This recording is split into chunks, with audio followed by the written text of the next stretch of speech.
자, 우리 이제 마태복음 두 번째 시간인데요. 지난 그 2장 끝에 보면 예수님께서 나사렛 사람이라 칭하리라 하심을 이루려 하신다라는 말씀으로 그 2장 23절에 되어 있습니다. 나사렛이란 동네에 사셨는데 나사렛 사람이라 칭하리라 하신 말씀이 이루어졌다 해가지고 이 말씀을 열심히 찾았단 말이죠. 구약 성경에 있을까요, 없을까요? 구약 성경에 나사렛 사람이라 칭하리라 하신 그런 말씀이 있을까요, 없을까요? 없습니다. 어느 마을 사람으로 그렇게 된다는 말씀이 없단 말이에요. 그래서 이것 때문에 고민이 참 많았습니다. 도대체 이게 무슨 근거로 마태가 이런 이야기를 했을까 하는 것 때문에 참 고민이 많았어요. 뭐 좀 이따가 이제 갈릴리 가버나움 쪽에서 사역을 시작하세요. 그럼 거기는 갈릴리 이방 땅이요, 뭐 빛이 너에게 비치고 하는 그 이사야서 말씀이 그대로 이루어져요. 근데 나사렛 사람이라 칭하리라 하시는 부분은 어디도 없어요. 구약 성경에 있지 않습니다. 존재하지 않아요. 그런데 최근에 이 말씀에 대해서 좀 더 마태가 그래도 한 이유가 있을 것이다. 하여가 이리저리 살펴보고 하다가 발견된 게 있었어요. 그게 뭐냐 그러면 이건 제 견해가 아니고 이미 많이 알려진 견해고 이미 많이 사람들이 납득된 견해니까 함께 하신 여러분께서도 좀 들어놓으시고 또 누구한테 그렇게 설명하신 게 좋을 것 같습니다. 여기 나사렛이란 마을이 있죠. 나사렛이라는 뜻이 줄기요, 줄기.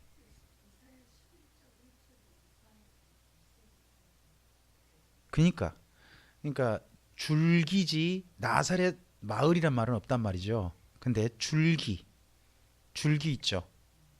여기 마을 이름이 나사렛이란 뜻 자체가 줄기가지예요. 줄기가지. 그리고 이사야서에 보니까 이새의 줄기에서 올 것이다 이렇게 돼 있거든요. 그 이새의 줄기라는 것은 이새의 후손이잖아요. 이새의 후손이라는 소리지 이새 마을이라 그런 게 말이 아니란 말이에요. 그러면 마태가 인용할 때는 뭘 갖고 했냐 그러면 뜻이죠, 뜻. 줄기라는 뜻과 나사렛이라는 마을 이름의 뜻 두 개를 연결하고 있단 말이죠. 그러니까 마태가 마태복음 볼 때 앞서 제가 한번 그 부분 설명드렸어요. 그 임마누엘이라는 아이도 사실은 그 아하스 왕 때 태어난 아이였다. 본문 보면 그렇게 되거든요. 이사야서 7장 보시면. 근데 그 임마누엘이라는 뜻이 뭐다? 하나님이 우리와 함께 하시다다.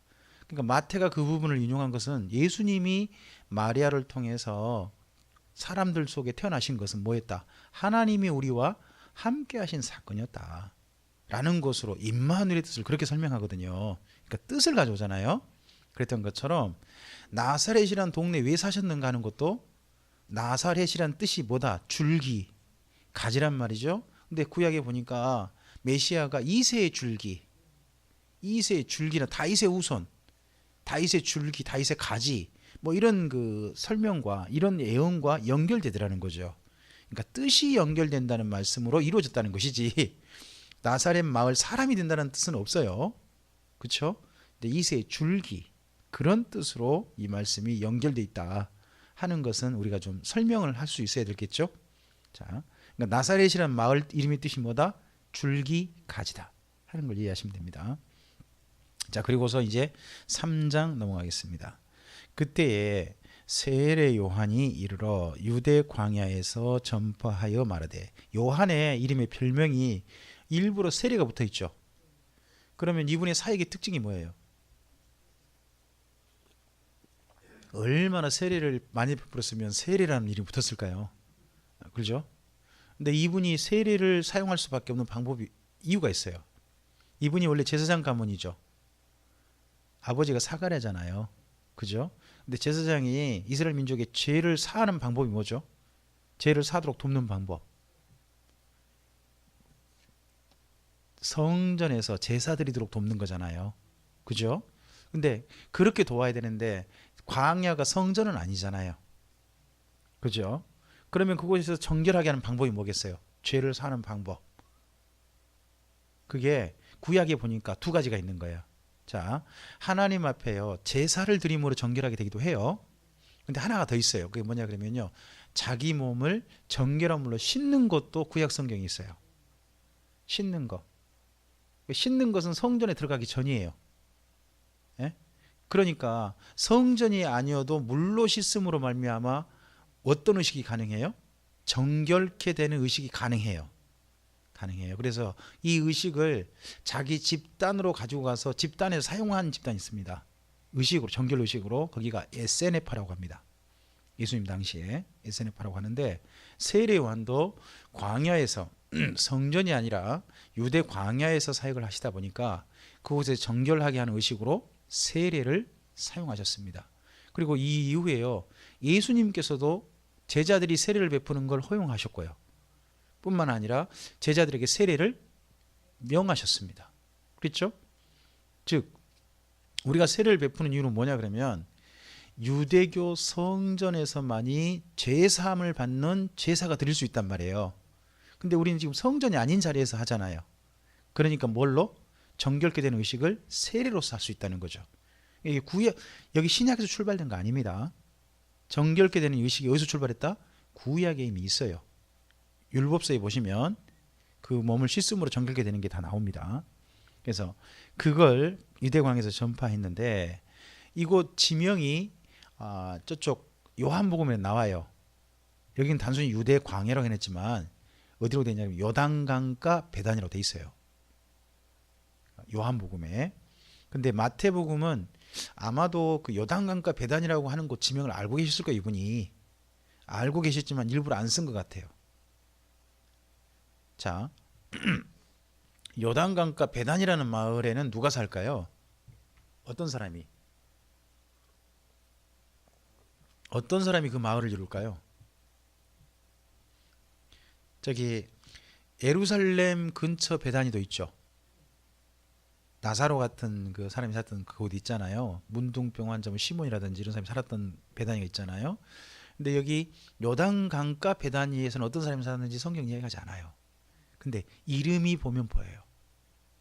자, 예루살렘 베다니에 살았던 사람들과 같은 종류의 사람이 요단강가 베다니에도 살았겠죠. 그건 충분히 공감되잖아요. 네? 그런 종류의 사람이 살았을 텐데 그 마을에서 세례를 베풀고 또 그 마을에서 사실은 예수님께 세례를 받으신 거예요. 그럼 그 마을이 쉽게 말하면 부정한 사람들의 사는 곳이란 말이에요. 접촉해서는 안 되는 사람들과 접촉해서는 안 되는 사람들, 그런 사람들이 그곳에 모여 살고 있는 그런 마을이거든요. 근데 거기에서 세례요한이 세례를 베풀었고 또 예수님이 일부러 세례를 받으시려고 거기를 찾아가셨다. 이 이야기를요, 유대인들에 가면 마태복음 3장에서 책을 덮어버릴 거예요. 그만 듣겠다 할지도 몰라요. 그래서 그랬는지 마태복음 3장에서는 세례 요한은 누구나 잘 알거든요. 그리고 그가 이제 베풀었던 그 유대 광야인 건 아니까 유대 광야 이 정도만 소개한 걸로 보입니다. 전파하여 말하되 회개하라 천국이 가까이 왔느니라 하였으니. 자, 회개하라란 말은요 구약 성경에 계속 있어요.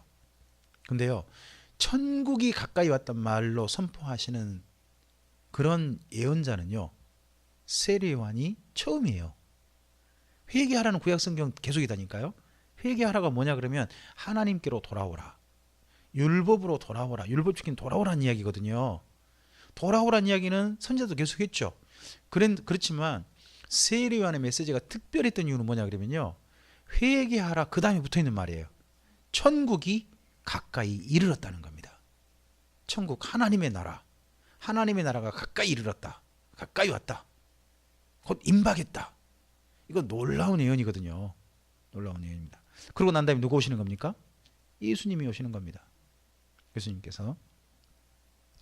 하였으니 그는 선지자 이사야를 통하여 말씀하신 자라. 일렀으되 광야에 외치는 자의 소리가 있어 이르되 너희는 주의 길을 준비하라, 그가 오실 길을 곧게 하라 하였느니라. 여기도 말씀이 이사야를 통해서 하신 이 말씀은요 어디냐 그러면 바벨론 포로 귀한 자들의 길을 준비하라는 이야기거든요. 원래 바벨론 포로 귀한 자들이 가나안 땅으로 돌아갈 길을 첩경을 평탄케 하라, 곧 그 길로 이제 오게 될 것이다, 그런 이야기 쪽이었는데 이 말씀에서 특별히 오는 길이 광야를 지나야 되는데 그 광야의 길을 평탄케 하라는 광야에 외치는 자가 있다는 거죠. 그랬던 것처럼 그 세례 요한도 그렇다는 겁니다. 그럼 우리 한 가지 좀 생각해 볼 수 있는 게 뭐냐 그러면 이사야가 예칠 때는 있지 않습니까? 바벨론 포로 귀환할 때잖아요. 바벨론 포로 귀환할 때요. 바벨론 포로만 귀환한 게 아니라 사실은 하나님께서 귀환하셨다는 겁니다. 그때. 그러니까 예언자가 에스겔은 하나님께서 예루살렘을 떠나시는 장면을 이야기합니다. 에스겔은 그렇게 이야기하는데 제2 이사야, 그러니까 이사야서 40장부터 66장까지 쓰신 그분은 뭘 이야기하냐면 바벨론 포로만 귀환하는 게 아니라 누구도 돌아오신다. 하나님께서도 예루살렘에 돌아오신다. 그래서 하나님이 오실 길을 평탄케 해라 하는 그런 이야기였는데 그 이야기가 그렇게 이야기했던 것처럼 지금 세례요한 당시에 누가 오고 계신다? 하나님이 오고 계신다. 그래서 하나님이 오실 길을 평탄케 하라 하는 그런 사역을 하고 계신 분이 누구? 세례요한이었다. 이렇게 말하고 있는 겁니다. 그리고 요한을 설명합니다. 이 요한은 낙타털 옷을 입고 허리에 가죽띠를 띠고 음식은 메뚜기와 석청이었답니다. 자, 이 중에 낙타털 옷을 입고 허리에 가죽띠를 띠고 이 표현은요. 옛날 엘리야와 똑같습니다. 아하방의 아들이 아하시안가 하는 아들이 있어요. 그 사람이 궁궐 난간에서 떨어졌어요. 그러니까 다쳤네. 다쳐가지고 자기가 병이 상당히 조금 걱정스러웠나 봐요. 그래가지고 그걸 병을 이 병이 낫겠는가 좀 물어봐 달라 그러면서 신한테 물어보고 가는데 그 신이 바알세불이에요. 예, 저쪽 그 팔레스타인 블레셋 사람들이 믿는 신이거든요. 그 신한테 물어봐 달래요. 그러니까 하나님 화가 나셔버렸어요. 지네 아버지가 하나님 따르지 않아가지고 이렇게 된 거 뻔히 봤는데 하나님께 물으러 온 게 아니라 그렇게 물으러 가니까 하나님 화가 나셔가지고 엘리야를 통해서 뭐라고 하시는 거죠. 세상에 이스라엘이 신이 없어가지고 그런 신을 물어가냐. 너 침상에서 못 내려올 거다. 지금 심장이 너 그대로 죽을 것이다. 이 말을 하세요. 그 말을 하고 중간에 그 바알세불을 만나러 가던 신하들을 갖다가 멈춰서 돌려보내버려요. 이사야가. 엘리야가. 그랬을 때 그 아하시아가 물어봐요. 왕이 어떻게 생겼디? 그랬더니요. 털이 덥수룩하고요. 몸에 털옷을 입었고요. 그리고 허리에 가죽들 띄었더라고요. 그러니까 당장 누구라고 알아봐요? 그 엘리야도 알아봐요. 그죠? 근데 똑같은 차림이란 말이죠. 옷차림이 누구와 똑같은 옷차림? 옛날 엘리야. 그리고 엘리야가 승천했던 곳이 어디예요? 요단 강가예요. 근데 이분이 어디 와서 세례를 베풀고 있어요? 요단 강가. 오리라 한 엘리야. 엘리야가 올라간 장소 있죠. 거기에 엘리야와 똑같은 옷차림을 하고 엘리야가 승천했던 그곳에 와가지고 세례를 베풀고 있는 한 분이 누구? 그분이 바로 이 세례요한이었단 말이죠. 그러니까 어떤 말이 성립돼요? 오리라 한 엘리야. 갔으니까 갔던 엘리야대로 엘리야가 사역을 끝냈잖아요. 근데 두 번째 엘리야와 똑같은 사역을 한 사람이 엘리야와 같은 옷차림을 하고 그 자리에 서 있단 말이죠. 그가 세례요한이었어요. 그가 엘리야라는 이야기는 아니에요. 그러니까 엘리야 사역을 자기가 물려받았다 하는 그런 상징적인 퍼포먼스죠. 옷차림도. 그러면서 그가 먹는 게 보이죠. 메뚜기와 석청이었답니다. 거기가 요단 강가니까 메뚜기도 제법 있을 수도 있다고 생각합니다. 그리고 석청이면 꿀이죠. 꿀인데 이 메뚜기라는 것이요. 실제 메뚜기일 수도 있지만 메뚜기 먹을 수 있습니다. 아시죠? 정결한 음식입니다. 레위기 11장에 가보시면 정결한 음식, 하나님께서 먹을 수 있다고 하는 음식 중에 메뚜기가 들어가 있습니다. 그러니까 메뚜기는 정식으로 먹을 수 있어요. 메뚜기를 먹었다 하더라도 전혀 문제 없습니다. 율법이 딱 근거한 겁니다. 그리고 하나 더 요즘 그 사람들이 이야기하고 있는 게 있습니다. 그건 뭐냐 그러면요. 메뚜기가 어떤 곤충 메뚜기가 아니라 메뚜기라고 불리는 콩과 식물이라는 겁니다. 혹시 우리나라에 이거 노루밥이라고 아세요? 모르시죠? 그러면 혹시 파리똥은 아세요? 파리똥. 우리 시골에서는 뻘뚝이라 그러거든요. 근데 원래 우리나라 정식 열매 이름이 파리똥이에요. 파리똥. 그죠? 그럼 그게 파리똥인가요? 파리똥처럼 생겼다는 건가요?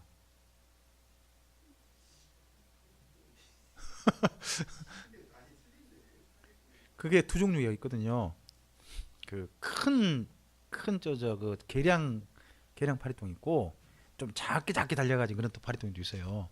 근데 그걸 다 파리똥이라고 부른단 말이에요. 우리 시골은 또 노루밥이라는 것도 있었어요. 노루밥. 근데 전부 다가 우리 어르신들이 어떻게 그 음식을 갖다가 식물 이름을 붙였냐 그러면 어떤 그 우리가 흔히 본 동물과 연결되거나 곤충과 연결되게 해놨단 말이죠. 그다음에 또 보리수 맞아요. 보리수를 우리 시골에서는 파리똥이라 그래요. 우리나라 말로 이름으로 그렇게 하는 거예요. 예. 예. 그리고 또 뭐 강아지 풀도 아시죠?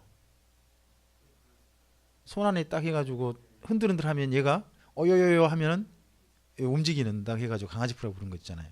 다 그거 보면 우리나라 특징을 따라 이야기한 거잖아요. 그런 것처럼 여기 이스라엘 민족도 그 이런 것을 이제 연결해서 이야기하거든요. 엘리야 때요. 저쪽 아람 군대가 쳐들어와 가지고 사마리아가 아주 극심한 기근에 시달리게 돼 포위돼 가지고 해가지고 안에 금식이 떨어지잖아요. 그랬을 때 뭐라고 하냐 그러면 그 나귀 머리 한 개도 가격이 얼마나 비싸고 하푼테가 가격이 비싸다고 나와요. 하푼테가 뭐냐 그러면요 비둘기똥이거든요. 비둘기똥. 비둘기똥을 먹어요?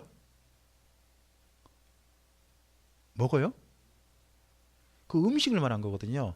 그럼 비둘기똥이라고 불리는 음식을 말한 거예요. 그게 그렇죠. 그런 것처럼 여기 메뚜기도요. 메뚜기라고 이스라엘 민족은 흔히 부르는 콩과 식물이란 거예요. 이걸 다른 이름으로 번역된 게 있는데 쥐엄 있죠. 쥐엄 열매. 쥐엄 열매의 다른 이름이 메뚜기래요. 그렇게 주장하는 분들이 요즘 많이 있어요. 그러면 이스라엘 땅에 이 쥐엄 그 당시 쥐엄나무 열매 이것이 상당히 좀 오래도록 사람을 버티게 만드는 콩과 식물이었을 테니까 광야에서 식량을 얻을 수 있는 그런 식물로 한 종류로 이야기한다라고 그렇게 얘기하는 분도 있다는 겁니다. 이 부분에 대해서는 뭐 각각 좀 더 생각해 볼 만한 부분이고 주장이 있다는 거니까 나중에 엘리야한테 직접 물어보시고 뭘 물어봤는지는 근데 이런 부분도 있다 하는 건 이해하시고 좀 생각을 넓히시는 게 좋다는 거죠. 자, 그때 정도의 5절입니다. 이때에 예루살렘과 온 유대와 요단강 사방에서 다 그에게 나와 이 세례 베푸는 방법을 잘 보시기 바랍니다. 자기들의 죄를 자복하고 요단강에서 그에게 세례를 받더라 했습니다. 먼저 세례를 받으려면 뭐 해야 돼요? 자기 죄를 자복해야 돼요. 어떤 상태에서요? 이게 공개 자복이에요. 사람들이 다 보고 있잖아요. 보고 있는데 세례원 앞에 서는 거죠. 서가지고 뭐라고 하니까 내가 이러이러한 죄를 지었다라고 말을 하는 거예요. 말을 하면 세례원이 어떻게 하는 거예요? 그 사람을 물속에 잠그는 거죠. 우리나라 시골 표현으로 담거분죠. 담거부로. 예? 물속에 담그는 거죠. 그래가지고 그게 세례예요. 예? 밥티스마게 침례라 그렇게 표현하기도 하죠. 그걸 하는데 반드시 조건이 뭐냐 그러면 모든 사람들이 지켜본 앞 자기 죄를 자복하는 거예요. 이걸 저기 공산당식으로 해봐요. 공산당 그 옛날 우리 그 연속고가 뭐 그런 거 배웠던 기억 보면 마을 사람들 앞에서 그 자아 비판해 갖고 나갖고 자기가 모든 사람 나는 이러이러한 뭘 잘못했다고 그러고 모든 사람 하잖아요. 이 공산당 그거 마르크스가 사실은요 성경을 많이 인용했어요. 마르크스가 꿈꿨던 세상이 어디냐 그러면 예루살렘 초기 교회거든요. 그걸 사람들 스스로 힘으로 가능하다 해가지고 그걸 이상형으로 잡고 그리고 성경에 있는 행동들을 상당히 많이 인용을 했단 말이죠. 근데 그런 가운데서 여기 세례요한의 그 세례 방법 있지 않습니까? 세례 받기 전에만 자복하라고 하는 거 그걸 또 인용을 해가지고 그런 게 좀 있었습니다. 그랬을 때 7절 요한이 많은 바리새인들과 사두개인들이 세례 베푸는 대로 오는 것을 보고 거기에 7절에 누가 왔는가 이제 기억해 놓으셔야 되죠. 세례 요한과 누가 지금 마주 서 있는 겁니까? 많은 바리새인과 사두개인이죠. 그러니까 이스라엘 민족이 아니라 이스라엘 민족 온 사람들 가운데 누구? 바리새인과 사두개인 그들에게 한 말입니다. 독사의 자식들아, 누가 너희를 가르쳐 임박한 진노를 피하라 하더냐. 첫 마디가 뭡니까? 독사의 자식들아. 독사의 자식들을 감정을 좀 섞어가지고 이야기한다면요.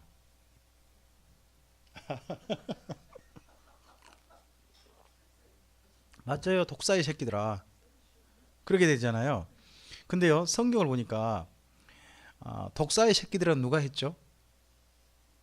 바리새인들 보고 독사의 새끼들 하신 분이 누구예요? 예수님이에요. 마태복음 23장에. 근데 여기 저 세례요한은 좀 더 점잖죠. 독사의 자식들아. 근데 이게요, 이제 두 개 원어가 다른 거 찾아봤더니 똑같아요. 원어가 똑같아요. 근데 번역한 분이 여기서는 좀 어떻게 준 거예요? 세례요한 때는 좀 더 좀 점잖게 줬고, 예수님 때 가서는요, 그 23장 가보니까 분위기가 그러잖아요. 와 있을진저, 와 있을진저. 바리새인들이 너무 나쁜 걸 막 지적하잖아요. 그러니까 번역한 분들이 좀 감정이 고조됐나 봐요. 그래가지고 저쪽 그 23장에서 독사의 새끼들아 해놓으시고, 여기 마태복음 3장에서는 독사의 자식들 했는데 똑같아요, 단어가. 예, 예, 예. 뱀들아 독사의 자식들아 기도 되잖아요.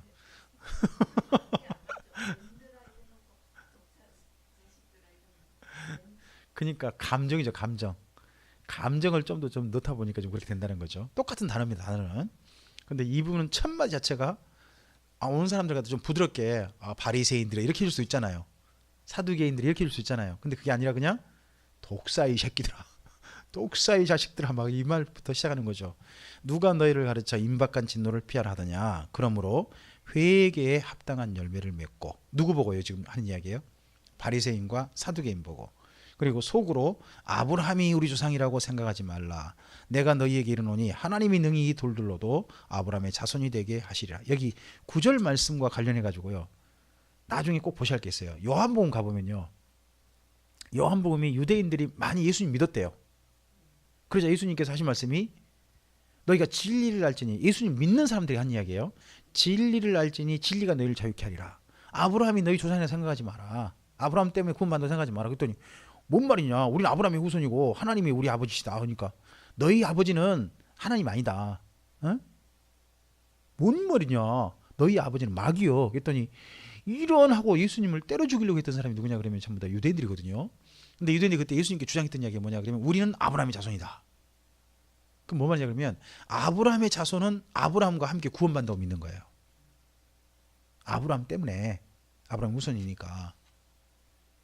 그렇게 생각하지 마라. 이 이야기를요, 여기 마태복음에서도 한 번 더 그 부분을 이야기합니다. 이 나중에 이건 요한복음과 관련해서 꼭 읽어보셨으면 좋겠습니다.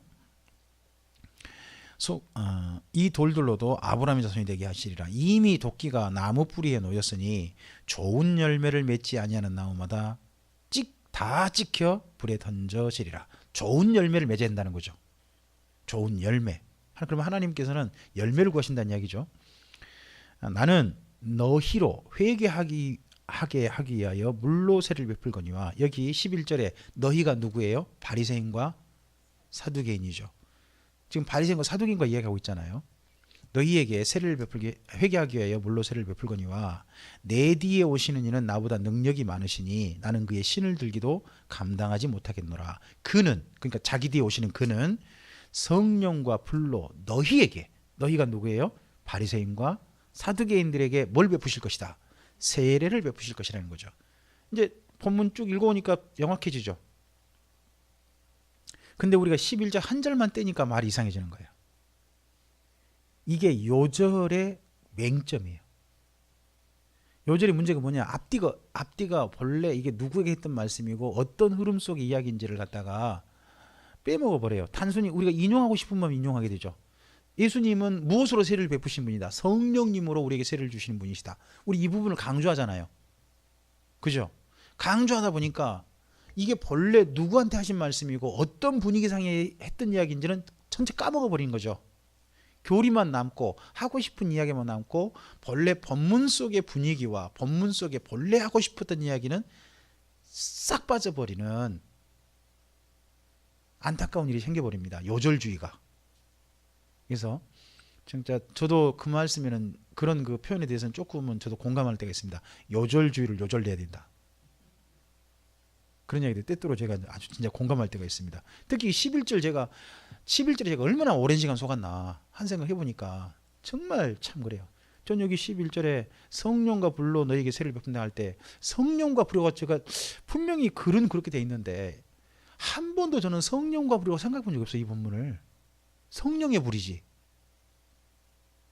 성령의 불로 예수님은 세를 베푸신다 이렇게 생각했지 성령과 불로 세를 베푼다고 생각했고 또 뿐만 아니라 너희라는 사람이 지금 이 시간 부흥에 참석한 우리라고 생각했지. 그걸 갖다가 옛날 바리새인과 사두개인 보고 한 이야기라고 저는 한 번도 목사이면서도 생각해 본 적이 없이 이 본문을 그렇게 생각하고 한 15년 그렇게 보냈단 말이죠. 네? 그러니까 성령의 불로 임하소서 이런 부분들을 푸멘들이 진짜 문제가 있는 거거든요. 더더구나 여기 지금 마태복음 3장 11절 가지고 대부분 다 그 말씀 하시는 거거든요. 또 한 군데 이제 굳이 인용하려고 하죠. 여기가 성령과 불로인데 성령이 불의 혀가 같이 임하셨다. 어디? 이걸 사도행전 2장과 연결하는 거죠. 사도행전 2장에 오순절 다락방이 그렇죠? 불의 혀같이 갈라진 게 저에게 보였다. 근데 거기가 보면 불이라고 돼 있지 않습니까? 불의 혀같이 갈라지는 것이 저희에게 보였다는 것이지 그게 불이란 말 아니거든요. 거기도 사도행전 보면. 근데 성령은 뭘로 역사하신다? 불로 역사하신다. 그런 얘기 안 들어봤어요? 성령이 불로 역사하신다. 그러니까 이 시간 성령이 마시면 뜨거워진다. 마음이 뜨거워지고 우리 신앙이 뜨거워지고 하나님을 향한 열심이 뜨거워지고 교회를 사랑함이 뜨거워지고 이러면 아멘 안 하시는 거예요? 아멘 해야 되잖아요 우리가.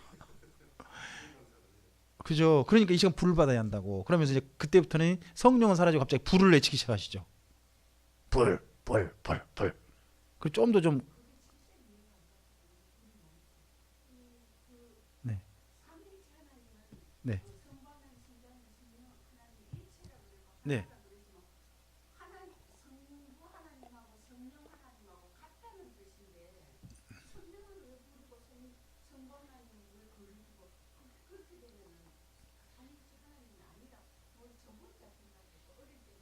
네.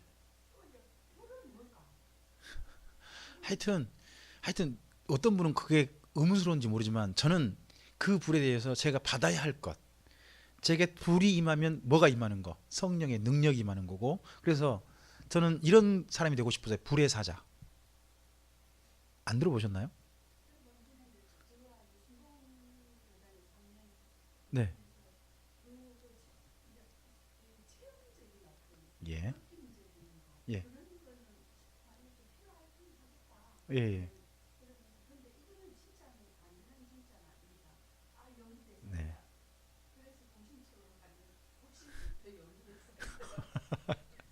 하여튼 여기 분명히 말씀은 11절 말씀에 너희가 누구다. 오늘 우리가 아니라는 거죠.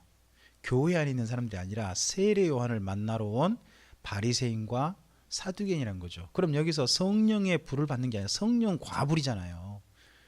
그러면 바리새인과 사두개인 중에 성령을 받을 사람도 있을 것이고 누구를 통해서? 예수님을 통해서. 그죠? 바리새인과 사두개인 중에서 예수님을 통해서 불을 받을 사람도 있는 거 나눈 거죠, 이게. 성령 따로 불 따로란 말이죠. 너희라는 사람들이 누구니까? 바리새인과 사두개인이니까. 그러니까 세례와는 그냥 뭐밖에 안 주지만 물로 세례밖에 안 줘요. 근데 예수님이 오시면 두 사람이 나눌 거란 거죠. 성령 받든지 불을 받든지. 근데 저는 이걸 동일시했단 말이죠. 성령은 곧 불. 그죠? 그러니까 성령의 불이 돼버린 거죠. 그 표현이. 그런 그 표현에 대해서 조금은 이제는 정확히 명확히 할 때가 됐죠. 자, 그러면 거기다 한번 보면 예수님이 베푸실 성령의 세례는 뭐고 불의 세례는 뭐냐는 거죠. 이 12절에 이제 설명이 되어 있습니다. 12절에 손에 키를 들고 자기의 타작마당을 정하게 하사. 누가요? 예수님께서 알곡은 모아 곳간에 들이실 겁니다. 그걸 11절과 연결하면요 성령 세례죠. 알곡을 따로 모으는 세례를 앞에 연결한다면 11절 연결한다면 성령 세례가 뭐 알곡 세례죠. 그래서요. 성령 세례는 사실 구원받는 거예요. 구원받는 겁니다. 중생하는 거예요. 하나님의 사람으로 태어나는 겁니다. 성령 세례란. 알고 뭐 곡간에 드리고 그다음에요. 쭉정이는 꺼지지 않는 불에 태운답니다. 그럼 거기 앞에 11절 연결해 보면 불세례죠. 예수님이 베푸실 불세례. 더더구나 그럼 그 불이 무슨 불이냐? 꺼지지 않는 불이니까 지옥 불이구나. 보이잖아요. 그리고 또 바리새인과 사두개인들이 전부 다 구원받는 게 아니겠죠. 지금 너희란 대상이 누구냐 그러면 바리새인과 사두개인이잖아요. 근데 우리도 또 인정하죠. 바리새인과 사두개인 중에도 구원받을 사람은 있을 수 있겠죠. 다 지옥 갈까요? 아니겠죠. 구원받을 사람 있을 수 있잖아요. 그죠? 그런 사람 무슨 세례를 받는 거예요? 성령 세례. 그죠? 근데 대부분의 바리새인과 대부분의 그 당시 사두개인들 어디 가겠어요? 지옥 가는 거죠. 그들은 불세례를 받아야죠. 예수님께.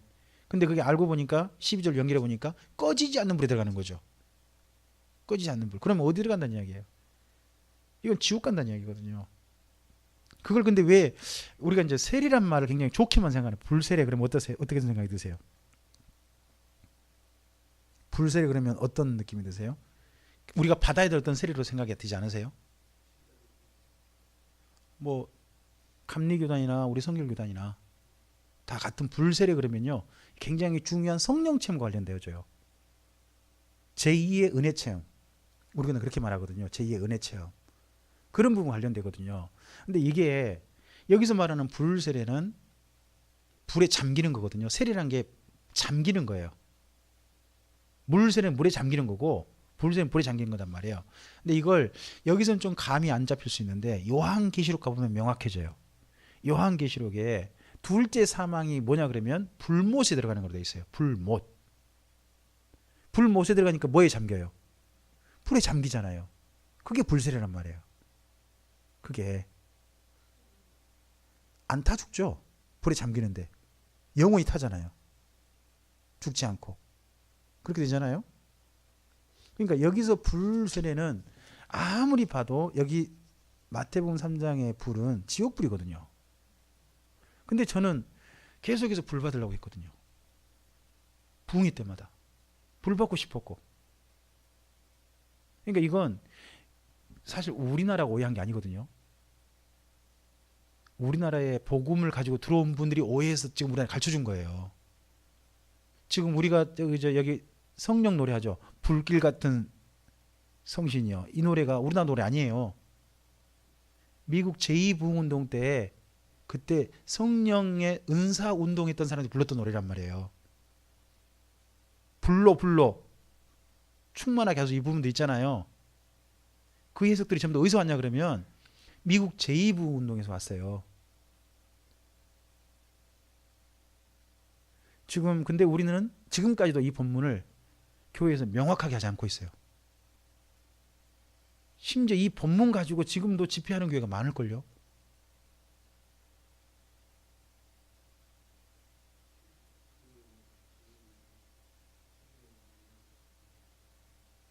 지금도 성령이 불러 임하소 이 노래가 너무 많잖아요.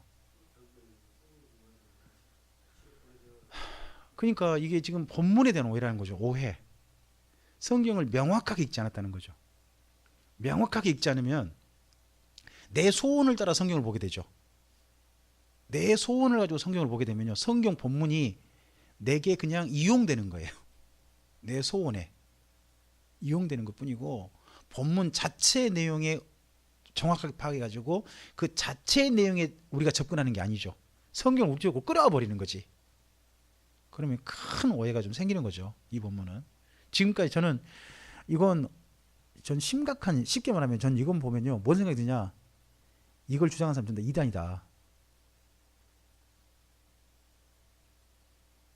깨닫지 못한 이단. 자기가 이단적인 말을 하고 있다는 것에 대해서 깨닫지 못하고 있다. 사람을 지옥 보낸다는 얘기잖아요.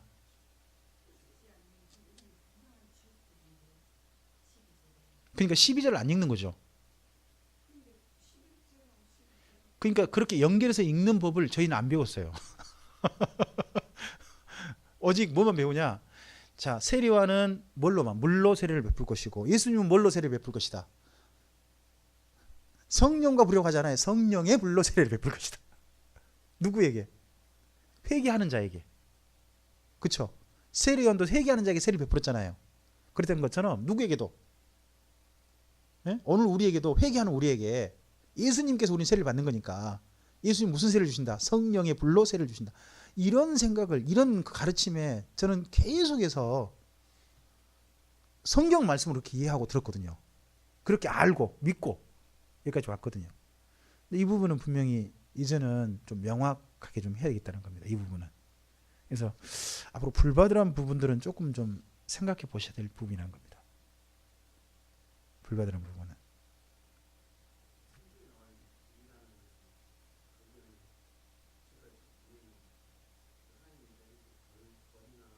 네. 아, 그렇지 않은 경우도 있어요. 그런 경우도 있지만 그렇지 않는 경우도 있어요. 그렇지 않은 경우도 있어요. 가령 시내산에서 하나님 강림하실 때 있죠. 그때 보면 캄캄흑암 임하시고 산을 불태우시고 내리세요. 그러시잖아요.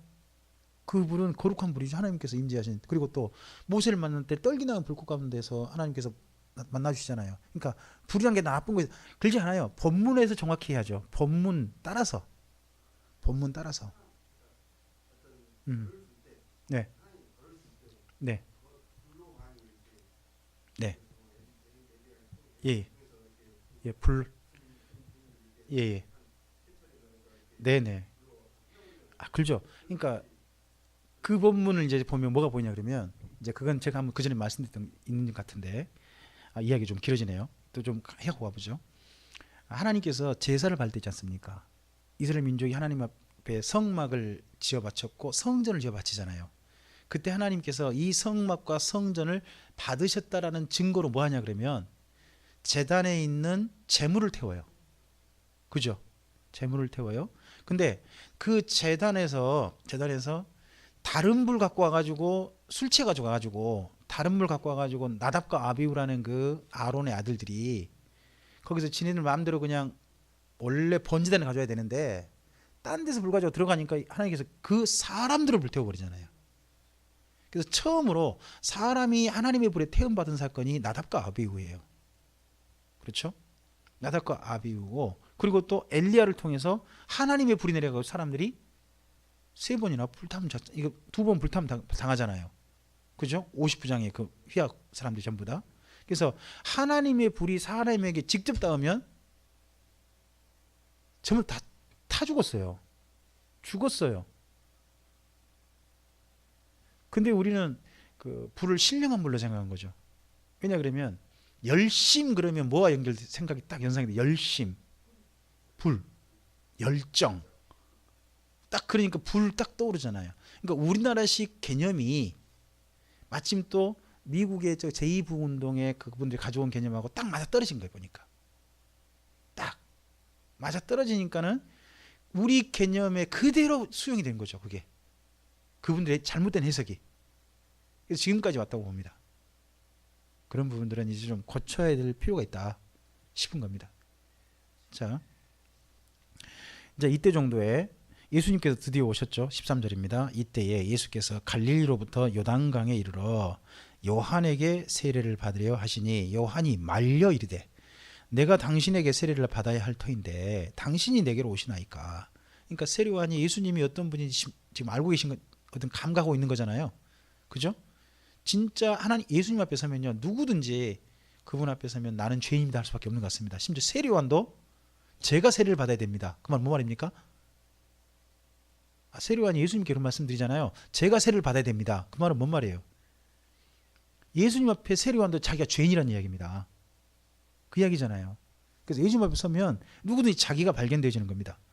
자, 예수께서 대답하여 이르시되 이제 허락하라. 우리가 이와 같이 하여 모든 의를 이루는 것이 합당하니라 하시니 이에 요한이 허락하는지라. 이게 예수님의 세례에 대해서 의를 이루는 게 합당하다 하는 표현이요. 마태복음, 마가복음, 마태복음하고 누가복음이 다 동일하죠. 이 세례에 대해서 이렇게 이야기합니다. 그런데 이 세례에 대해서 다르게 해석하고 있는 본문이 요한입니다. 요한복음이에요. 그러니까 마태하고 누가복음은 예수님의 세를 하나님의 의를 이루는 게 합당하다는 쪽으로 이야기하고 있습니다. 그러나 요한복음은요, 예수님께서 세례를 받으신 것을 뭐라고 표현하고 있냐 그러면 원래 그분이 죄가 없는데 온 세상 죄를 짊어지는 세례를 받으셨다는 겁니다.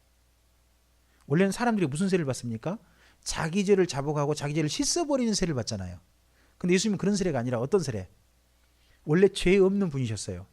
근데 그분이 세례를 받음으로요, 거꾸로 온 세상 죄를 그분이 짊어지시게 됐다는 거예요. 자, 이게 그래서 요한복음에 예수님의 세례는 뭘로 말하느냐? 아사셀 양의 안수로 말하고 있는 겁니다. 대속죄일에 염소나 양 2마리 준비하지 않습니까? 그래가지고 거기다가 이스라엘이 전체 죄를 뒤집어 씌우죠. 전가한다 그러죠. 안수해서 전가해서 한 마리는 잡아 죽이고 한 마리는 들판에 내보내잖아요. 그 이스라엘 민족 죄를 짊어지게 하고 그러죠. 그런 것처럼 이스라엘 민족뿐만 아니라 온 세상의 죄를 예수님께 세례를 받으시면서 짊어지셨다는 겁니다. 그래서 세례요한의 표현이 뭡니까? 요한복음에서는 보라, 세상 죄를 지고 가는 하나님의 어린 양이로다. 그러니까 세상 죄를 지고 가는, 이제는 세례 받으시면서부터 세상 죄를 짊어지고 가는 분이 됐다는 거죠. 그럼 짊어지고 왜 짊어지고 가시는 거예요? 아사셀 양을 보낸 이유와 똑같아요. 짊어지신 이유는 그 죄와 함께 죽으시려고요. 그래서 요한복음은 1장부터 벌써 예수님의 공생애가 쭉 뭘 향해 준비해간 과정으로, 죽음을 향해 가는 과정으로 얘기하고 있는 겁니다. 마치 아사셀 양이 잠시 살아있는 것 같은 그런 이야기인 거죠. 자, 좀 더 가보겠습니다. 16절입니다. 예수께서 세례를 받으시고 곧 물에서 올라오실새 하늘이 열리고 하나님의 성령이 비둘기같이 내려 자기 위에 임하심을 보시더니 하늘로부터 소리가 있어 말씀하시되 이는 내 사랑하는 아들이요 내 기뻐하는 자라 하셨습니다. 여기 16절과 17절에서요 삼위일체 하나님이 정확히 드러납니다. 자, 예수님은 세례를 받으셨죠? 예수님 세례를 받으셨습니다. 그리고 또 하늘에서는 한 분이 내려오시죠. 성령님이. 그리고 한 분은 하늘에 그들이 계시면서 음성만 들리죠. 누구? 하나님 아버지. 그래서 예수님이 계시고 예수님께 임하고 계시는 성령님이 계시고 그리고 하늘에서 음성을 들려주고 계시는 하나님 아버지가 계십니다. 삼위 하나님이 분명하게 존재하는 것을 드러내는 장면이 바로 예수님의 세례 장면입니다. 이 부분을 또 명확히 그렇게 또 이해하시면 좋을 것 같습니다. 자, 이 세례를 받으신 후에 4장입니다. 그때 예수께서 성령에 이끌리어 마귀에게 시험을 받으러 광야로 가사. 처음부터 광야로 시험, 누구한테 시험? 마귀에게 시험입니다. 마귀에게 시험 받으려고. 마치 꼭 뭐가 있냐 그러면요, 에덴 동산에 아담과 하와가 맨 처음 시험 받았잖아요. 그런 것처럼 예수님께서 하자마자 바로 누구에게? 마귀에게 일부러 시험 받으러 나가신 겁니다. 광야에 나가신 이유가 그렇게 되어 있습니다. 마귀에게 시험 받으러 나가셨다. 그렇게 되어 있습니다. 40일을 밤낮으로 금식하신 후에 줄이셨답니다. 40일을 온전히 아무것도 안 드셨는지 물도 안 드셨는지는 잘 모르겠습니다. 어쨌든지 금식하신 후에 배가 고프셨답니다. 당연히 배고프죠. 안 그러겠어요? 근데 시험하는 자라고 되어 있습니다. 자, 여기 마귀의 다른 이름을 잘 기억하시기 바랍니다. 뭐 하는 자? 시험하는 자. 이 시험하는 자라는 뜻이요, 원래 보면 테스트가 아닙니다. 유혹하는 자입니다. 우린 시험한다 그러면 뭔 말이에요? 그냥 시험관?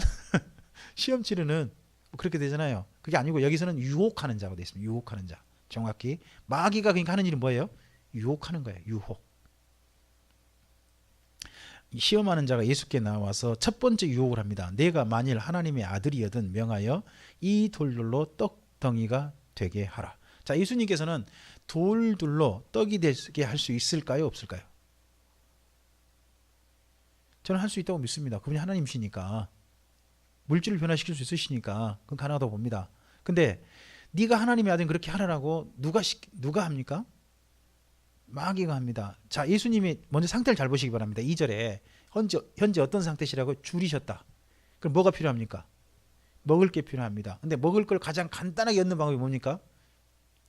예수님의 능력을 이용해 가지고, 자, 변해라 짠, 바로 돌로 떡되게 하는 거 아닙니까? 너 배고프잖아. 얼른 네 능력 그렇게 사용해 가지고 써. 배고픔 해결해야지. 능력 놔두다 뭐 해? 이렇게 마귀가 예수님께 첫 번째 하는 겁니다. 보면 그러면 우리에게 유혹이 뭘로 온다는 겁니까? 먹을 거. 경제예요, 경제. 이 사람에게 제일 큰 유혹은 어디서 온다? 경제 생활. 가장 기본적인 의식주 생활에서 뭐가 온다? 시험이 온다. 유혹이 온다는 겁니다. 첫 번째가. 마귀도 예수님께 그거 가지고 첫 번째 유혹합니다. 그것은 되도록 사람들에게 통했던 방법입니다. 사실 그 아담과 하와도 먹는 게 넘어간 거잖아요. 선악을 알게 하려면 먹을 거냐 말 거냐 먹는 거잖아요. 그래서 그때 예수님께서 대답하여 이르시되 기록되었을 때 사람이 떡으로만 살 것이 아니요 하나님의 입으로부터 나오는 모든 말씀으로 살 것이라 하였느니라 하셨다는 겁니다. 자, 이 말씀을 잘 보셔야 됩니다. 4절에 우리는 하나님 말씀으로 사는 건 하나님 말씀으로 살아야죠. 근데요, 앞서가 표현이 이렇습니다. 사람이 떡으로만 살 것이 아니다. 그럼 이걸 다르게 표현해 볼까요? 사람에겐 떡도 필요하다. 경제생활은요, 사람이 살면서 반드시 기본적으로 사람이 살아가는 유지 수단이에요. 먹을 게 있어야죠. 입을 게 있어야 되고 잠잘 때 있어야 됩니다. 하나님께서 그래서 아담과 하와에게 그것 좀 더 허락하셨잖아요. 그런 것처럼 사람에게는 기본적인 경제생활이 돼야 돼요. 근데 이게 중요합니다. 떡으로만 살 것이 아니다. 경제생활에 몰입돼 버리면 그게 뭐가 되냐? 우상이 돼 버려요. 경제생활 우선이 돼 버리면 경제 우선이 돼 버리면 그게 마귀의 유혹에 넘어가는 거예요. 저는 우리나라 그 대통령 중에 장로님께서 경제 우선주의로 나왔다는 그 한 분 대통령이 있다는 거에 대해 저는 굉장히 실망했어요. 그때. 아니, 장로님인데 세상에 성경을 어떻게 배웠가니? 마귀의 첫 번째 유혹이 경제 우선을 해라 너가. 그런 얘기가 성경에 있음에도 불구하고 세상에 자기는 경제를 잘 살릴 수 있다 그래가지고는 자기 지방 경제 살리셨는지 국가 경제 살리는지 모르겠지만 하여튼 어쨌든 그렇습니다. 사람이 떡으로만 살 것이 아니라 기본 경제생활은 돼야 한다는 거예요. 경제생활은 돼야 돼요. 그러나 경제생활이 어디에 근거한 거여야 한다는 겁니까? 하나님의 입에서 나오는 말씀의 안에 테두리 아니라는 겁니다. 그러니까 우리의 모든 경제생활은요, 정당해야 돼요. 그래서 11조를 바칠 때도요, 예수님께서 뭘 강조하냐 그러면 11조의 액수를 그래 바쳐라. 바리새인이 말하죠. 너가 원하는 대로 그 정한 대로 바쳐라. 그 안에 뭘 담아라. 뭐뭐 담아라? 의와 인과 신이죠. 11조 안에 이걸 담아라. 그래서 이것도 버리지 말고 저것도 해야, 이것도 하고 저것도 다 해라. 그래서 의와 인과 신을 담아라 이야기하지 않습니까? 그러면 11조가 사실 자기 소득에 대한 하나님께 드린 구별이잖아요. 그럼 소득이 어떻게 돼야 된다는 거죠? 의가 뭐예요? 의. 그러면 자기 벌이가 의로운 벌이 한다는 거죠. 정당한 벌이. 이해하시죠? 정당한 벌이 한 걸 갖다가 하나님께서는 11조를 받으신다는 거죠. 정당한 벌이 한다. 그 다음에 11조라는 중요한 이유는 또 뭐예요? 그 11조는요, 자기 10분의 1을 바쳐가지고 소득의 10분의 1을 떼어서 자기와 똑같은 경제를 누려야 될 사람들인데 경제생활을 못한 사람들이 있어요. 그 당시에 레이 지파 사람들을 자기들이 먹여 살리겠다는 거예요. 그게 인이요, 인. 그리고 3년에 한 번씩은 누구도 객과 과와 가부도 먹여 살리죠. 그 11조는 어느 용도로 써요? 원래 용도가 11조를 드리는 것만 중요한 게 아닙니다. 용도가 뭐냐 그러면요, 기본적인 레이인들의 생활과 그리고 그 주변에는 쉽게 말하면 구제 헌금이란 말이에요. 우리 주변에 있는 가난한 사람 돕는 비용을 써야 한단 말이죠. 용도가 그래요. 용도가. 그 용도를 쓰고 그리고 또 뭐가 있어야 돼요? 신, 하나님을 믿어야 한다는 거죠. 예? 11조를 드리면서 이렇게 드려도 하나님이 내 생활을 책임져 주실 것이다. 하나님의 믿음이 있어야 될 거 아닙니까? 그래서 너희 아는 11조 안에는 그래서 의로움이 있어야 되고 그리고 그 11조를 바쳐서 누군가를 돕고자 하는 사랑이 담겨야 되는 거고 그리고 또한 이렇게 11조를 드리고 난 다음에 내 생활을 하나님께서 돌보실 것이라는 믿음이 있어야 된다. 예수님 이야기하신 거거든요.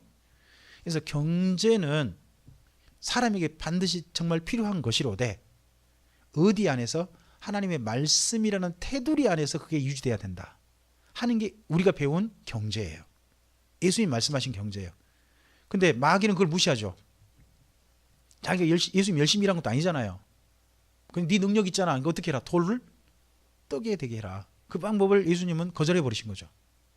자, 그 다음에 5절입니다. 두 번째 합니다. 이에 마귀가, 자 3절에서는 시험하는 자로 돼 있었죠. 유혹하는 자. 근데 5절에서는요 마귀라고 표현해놨습니다. 마귀가 예수를 거룩한 성으로 데려다가 성전 꼭대기에 세우고, 그럼 거룩한 성이고 성전 꼭대기니까 어디겠어요? 예루살렘 성전이라는 이야기죠. 순식간에 지금 어디 데려간 거예요? 지금 유대 광야잖아요. 유대 광야인데 여기 쭉 데려갔습니다. 꼭대기에 세우고 이르되 네가 만일 하나님의 아들이여든 뛰어내리라. 이 성전 꼭대기 뛰어내려라. 기록되었을 때 그가 너를 위하여 그의 사자들을 명하시리니 그들이 손으로 너를 받들어 발이 돌에 부딪히지 않게 하리로다 하였느니라 하고 구약 성경 말씀 인용해요. 이게 시편 91편 11절과 12절 인용이거든요. 혹시 여러분 그 옆에 관주가 있으면 시편 91편 11, 12절이라고 있을 거예요. 그럼 표시를 해놓으시든가 아니면 적어놓으시든가 이렇게 하시는 게 좋습니다. 그럼 마귀가 예수님께서 뛰어내리라 그러고 성경 말씀을 인용했단 말이죠. 그럼 성경 말씀이 진짜 그런가 한번 살펴봐야 될 거 아니에요. 그죠? 이제 근데 이 말씀을 살펴보면 마귀가 일부러 한 문구를 뺀 게 보여요. 뭘 뺐냐 그러면요. 그가 너를 위하여 그의 사자를 명하시리니 너의 모든 길에서 그들이 손으로 너를 받들어 발이 돌이 부딪히지 않게 하랴. 너의 모든 길에서, 너의 길에서 라고 하는 표현을 마귀가 빼요. 시편 91편 10절과 11절과 12절 말씀에서 내 모든 길에서라는 표현을 일부러 뺀단 말이에요. 그럼 본래 시편은 뭐냐 그러면 길을 가다가 넘어질 수 있다는 거죠. 넘어지려고 할 때 누가 자칫하면 돌이 부딪혀가지고 무릎이 깨지거나 그럴 수 있잖아요. 그죠? 길을 가다가 넘어져서 그럴 수 있다라고 하는, 그랬을 때 하나님 너를 보호하실 것이다 하는 내용이 시편 91편이거든요. 그런 내용이지 고층에서 뛰어내릴 때 밑에서 받춘다는 이야기가 아니에요. 내 모든 길에서라는 부분을 딱 빼놓으니까, 그죠? 그 문구 하나 빼놓으니까 고층에서 뛰어내려도 밑에서 그대로 해줄 것 같은 말씀으로 보이죠. 그러잖아요. 원래 시편은 전혀 그렇지 않아요. 길을 가다가 내 모든 길에서 하나님이 이렇게 해줄 거란 것이지 내가 위에서 뛰어내릴 때 밑에서 받쳐줄 거라는 그런 얘기가 아니란 말이죠. 근데 마귀는 이렇게 인용을 해요. 근데 잘 보면 이게 바로 사탄의 성경 인용 방법이거든요. 그러니까 사탄도 성경을 이용하는 거예요. 뭐 하기 위해서? 사람들을 미혹하기 위해서. 잘못된 적용과 잘못된 실천을 하게 만들려고 성경을 인용하는 거예요. 그죠? 확인하셨어요? 성경 말씀 양쪽? 그러면 시편에 내 모든 길에서라는 부분을 표시를 해놓으셔야 돼요. 그래 나중에 누군가하고 여기 이야기할 때 이야기해 줄 수 있으세요. 그죠? 네, 이게 되거든요. 그런 것처럼요. 우리가 성경 말씀을 쉽게 말하면요. 내가 어떤 활용하려고 성경 말씀의 일부만 성경 본래 말씀과 상관없이 일부만 인용하는 행태를 보이면요. 사실 마귀 행태인 거예요. 그게. 앞서서 우리가 지금 방금 좀 전에 봤던 마태복음 3장 11절 같은 말씀 있지 않습니까? 예수님께서는 성령과 불로 너에게 세를 베풀 것이다. 그런 말씀을 갖다가 본래 바리새인과 사두개인이 하신 말씀이 아니라 오늘 부흥에 참석한 우리에게 예수님께서 베푸시는, 회개하는 우리에게 베푸시는 하나님의 선물로 이야기하는 사람들도 어떻게 보면 마귀와 똑같은 거예요. 그게 마귀의 성경 인용과 좀 그런 수준은 아니지만 또 생각해 볼 만한 게 가령 이런 부분도 있죠. 자, 항상 기뻐하라, 쉬지 말고 기도하라, 범사에 감사하라. 이는 그리스도 안에서 너희를 향하신 하나님의 뜻이다 하는 말씀 있죠. 그래서 우리는 그 말씀 가지고 뭐 어떻게 적용해요? 항상 기뻐해야 되고 쉬지 말고 기도하고 범사에 감사하는 거지. 우리 개인 신앙 경건 관리죠. 내 경건 관리를, 경건한 생활을 이렇게 살도록 하기 위해서 그것이 성도의 바른 신앙 생활이다라고 이렇게 하는 거잖아요. 그렇게 적용을 해요. 제가 그렇게 가르쳤으니까. 근데 그 요조를 만든 사람이 일부러 그 앞에 한 절을 빼먹었다면 14절을 15절 서로 대하든지 누구를 대하든지 서로 대하든지 첫째 항상 선을 쫓으라. 둘째 항상 기뻐하라. 시집 말고도 범사에 가면 이렇게 되거든요. 그럼 앞서서 말씀과 연결해 보면 인간관계거든요. 그것도 3대 원칙이 아니라 4대 원칙이죠. 첫 번째는 뭐예요? 항상 선을 쫓으라. 두 번째는 항상 기뻐하라. 쉬지 말고 기도하라. 범사에 감사하라. 네 가지잖아요. 네 가지. 대로전서 5장 가보시면 그렇죠? 근데 그 말씀대로 보면 인간관계의 4대 원칙이 되거든요. 우리가 사람들 만날 때 4대 원칙. 그렇게 되는데 그걸 갖다가 아니 어느 날부터 본문을 갖다가 앞선 일을 딱 빼버리고 16절부터 18절 해놓으니까 뭐가 돼버려요? 내 신앙 경건관리가 돼버리죠. 그럼 어떠세요? 그 본문이 본래대로 해석된 거예요? 본래대로 적용된 건가요? 언젠가 어떤 목사님께서 그렇게 해석을 하셨는지 모르지만 그 해석이 두고두고 지금까지 내려왔단 말이죠. 우리나라가 지금도 그렇죠? 그런가 하면 또 빌립보서 4장 13절 말씀 기억나실까요? 내게 능력 주시는 자는 내가 모든 것을 다 할 수 있다. 기억나신가요? 우리는 그 내게 능주 내게 모든 걸 다 할 수 있다라는 말씀 가지고 우리는 뭘 해내려고 하죠? 뭘 해내요? 전도를 해내고 그렇죠? 네. 그런가 하면 교회 예배당 지어내버리고 그렇죠? 교회에 어마어마한 돈이 들어간 프로젝트를 진행해버리고 그렇죠? 또 사업을 또 해내버리고 우리 그렇게 진행하죠. 내게 능력 주신 자는 내가 모든 걸 할 수 있다. 이번 프로젝트 그러므로 하나님께 하게 하실 수 있다. 그렇게 적용하잖아요. 근데 거기 본문 가보면 빌립보서 4장을 가보면 내게 모든 걸 이 모든 걸 했을 때 내게 능력 이 모든 걸 했을 때 이 모든 것이란 앞서서 보면 배고프고 배부르고 그런 거였거든요. 그냥 바울이 있어도 그만이고 없어도 그만 나는 이 생활 속에 충분히 내 일 사역할 수 있다. 에? 그리고 내가 모든 것을 할 수 있다 할 때 그 모든 것이란 또 어디 뭐냐 그러면요. 자기가 지금 연금된 상태에서 자유롭게 복음을 전할 수 있다는 이야기지. 나가서 뭘 로마 시내를 두루 다니면서 뭘 할 수 있다거나 그런 얘기도 전혀 아니거든요. 근데 우리는 본문을 갖다가 우리가 어떤 원하는 본문으로만 이용하는 습관이 굉장히 오래된 거죠. 또 구약성경 혹시 떠오르세요? 내 시작은 미약하였으나 내 나중은 심히 창대하리라. 어떠세요? 저 어릴 때부터 들었던 이야기예요. 그렇죠? 그리고 또 교회가 맨 처음 개척할 때마다 주는 주의교를 2수년 내에 부흥케 하소서 하고 하박국서 말씀이 딱 떠오르게 해요. 그 다음에 근데 진노 중이라도 금을 잊지 마소서 그런 말씀 떠오르지 않단 말이죠. 이게 지금 사실은 작은 오해들인데요. 이런 오해들이 지나치게 되면 너무 지나치게 되면 있지 않습니까? 그럼 그게 이단인 거예요. 일부 작은 오해는 이단 아닙니다. 쉽게 말하면 우리 몸에 일부 불구가 됐다고 해서 사람이 아닌 게 아니잖아요. 그죠? 하지만 사람의 생명을 빼앗는 오해는 문제는 그것은 심각한 거죠. 목을 잘라버리는 오해를 한다. 그죠? 심장을 떼내버리는 오해를 한다. 그러면 그건 그 사람 죽이는 거잖아요. 그런 부분들은 좀 고민해봐야 될 부분이라는 겁니다. 자, 마태복음 읽다 보면은 사실 심각해집니다. 많은 부분들이. 좀 더 좀 가보겠습니다. 7절입니다. 예수께서 이르시되 또 기록되었을 때 주 너의 하나님을 시험하지 말라 하였느니라 하시니 마귀가 또 두 번째도 그냥 간단히 이렇게 넘어가십니다. 마귀가 또 그를 데리고 지극히 높은 산으로 가서 천하 만국과 그 영광을 보여 이르되 지극히 높은 산이 그럼 어딜까요? 어딜까요 이게?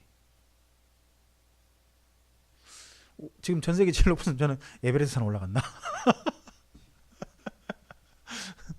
그냥 그게 아니고 온 세계가 전부 다 볼 수 있게 만들었다 그런 이야기겠죠? 그런 거지. 유대인들이 제일 지극히 높은 산 그럼 유대인들 개념은요 헐몬산이에요. 헐몬산이 그 근처는 또 제일 높거든요. 어쨌든지. 근데 이 개념은 어느 산인지 모릅니다. 천하 만국과 그 영광, 천하 만국을 보고 있지 않습니까? 천하 만국과 그 영광을 보여 이르되 만일 내게 엎드려 경배하면 이 모든 것을 내게 주리라. 딱 한 가지 하죠. 지금 예수님이 구원자로 오셨 세상을 구원하러 오셨잖아요. 그죠? 세상을 구원할 수 있는 가장 간단한 방법을 제시한 겁니다. 뭐예요? 마귀한테 절만 한번 해라. 그럼 어떻게 하겠다? 너 할 거 다 해줄게. 자, 그래서 가장 무서운 세 번째 방법이 뭐냐 그러면요. 쉽게 하자는 겁니다. 사람이 빠질 수 있는 가장 가장 심각한 잘못 중에 하나가요. 오류 하나가 바르게 하자보다는 쉽게 하자입니다. 쉬운 방법인데 뭐하러 일부러 그 방법 하냐. 왜 일부러 그 방법 하냐. 그 방법이 바른 방법이니까. 근데 우리는요, 바른 방법보다는 어디를? 쉬운 방법을 택하려고 합니다. 그게 마지막 한 마귀의 시험입니다. 자, 이에 예수께서 말씀하시되 사탄아 물러가라 기록되었으되 주 너의 하나님께 경배하고 다만 그를 섬기라 하였느니라. 그러니까 우리가 절할 대상은 누구밖에 없다? 하나님밖에 없다. 그럼 여쭤볼게요. 우리 하나님께 절 하나요, 안 하나요? 자,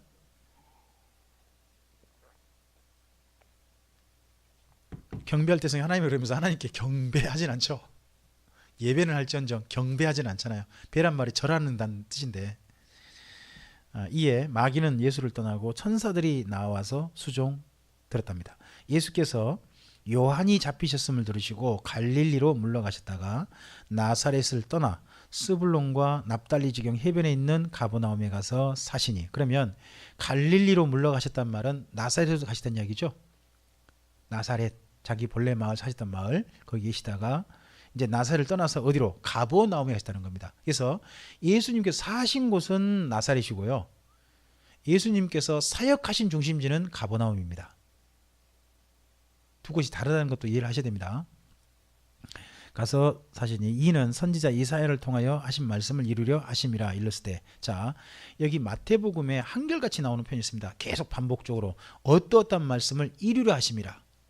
예수님이 이런 행동을 하신 것은 어떤 말씀을 이루려 하심이라는 표현이 자꾸 나옵니다. 그러니까 예수님이 행동한 걸 보니까 나중에 보니까 그렇게 이루어졌던 게 확인때가 아니라 예수님이 어떤 말씀을 기억하고 일부러 그렇게 행동하셨다는 겁니다. 그러면 말씀이 먼저입니까? 예수님의 행동이 먼저입니까? 말씀이 먼저 있다는 겁니다. 먼저 있는 말씀을 근거로 예수님께서 그 말씀에 따라서 행동하셨다는 겁니다. 나중에 확인해 놓고 보니까 예수님이 먼저 행동하고 나서 내가 이거 보니까 알고 나도 몰라 해서 했는데 알고 보니까 이게 말씀대로였네. 그게 아니라 예수님은 말씀을 먼저 기억하고 나서 그 말씀을 따라 그렇게 하셨다는 겁니다. 우리는 어떻게 해요? 우리는 하다 보니까 이게 말씀대로 됐네. 우리는 그러잖아요. 우리 입장은. 근데 예수님은 그렇지 않으시다는 겁니다. 자, 스불론 땅과 납달리 땅과 요단강 저편 해변길과 이방의 갈릴리여, 흑암에 앉은 백성이 큰 빛을 보았고 사망의 땅과 그늘에 앉은 자들에게 빛이 빛이었도다 하였느니라. 그래서 이 15절 16절 때문에 나온 찬양 있죠. 영광의 주 빛이 연내 노래 있잖아요. 찬송가. 정말 그 여기 말씀에 근거한 거죠. 예수님께서 갈릴리 해변에서 빛으로 비추셨다는 거죠. 이 빛이라는 것에 한 분이 아예 그냥 맞아, 예수님은 참 빛이시하고 요한사도 그렇게 말해버리죠. 참 빛이 우리 가운데 비추셨다. 이렇게까지 나중에 이야기합니다. 그래서 예수님이 메시지 드렸습니다. 17절 이때로부터 예수께서 비로소 전파하여 이르시되 회개하라 천국이 가까이 왔느니라 하시더라. 예수님의 메시지가요, 세례요한의 메시지와 똑같습니다. 세례요한도 회개하라, 천국이 임박했다, 그 이야기 있는데 여기 예수님도 회개하라, 천국이 임박했다 라고 이야기하십니다. 자, 여기 방금 12절부터 17절 여기까지 보면요, 사역이 체인지되고 있는 거 보이십니까? 세례요한의 사역이 이제 끝났죠. 그리고 누구 사역이 이제 그 다음에 이어집니까? 예수님의 사역이 이어지고 있는 게 보여집니다. 자, 그리고 18절입니다. 갈릴리 해변에 다니시다가 두 형제, 자 여기 이제 18절부터는 제자들을 부르신 장면인데 첫 번째 제자를 베드로로 이야기하는 겁니다. 지금 해변에 다니시다가 두 형제 곧 베드로라 하는 시몬과 그의 형제 안드레가 바다에 금을 던지는 것을 보시니 그들은 어부라 말씀하시되 나를 따라오라 내가 너희를 사람을 낚는 어부가 되게 하리라 하시니 그들이 곧 그물을 버려두고 예수를 따랐답니다. 거기에 더 가시다가 다른 두 형제 곧 세베대의 아들 야고보와 그 형제 요한이 그의 아버지 세베대와 함께 배에서 그물 깁는 것을 보시고 부르시니 그들이 곧 배와 아버지를 버려두고 예수를 따랐답니다. 방금 여기 20절과 22절이 따르는 거죠. 예수님을 따르는데 뭐가 버렸는지 비교 좀 되는 게 보이세요?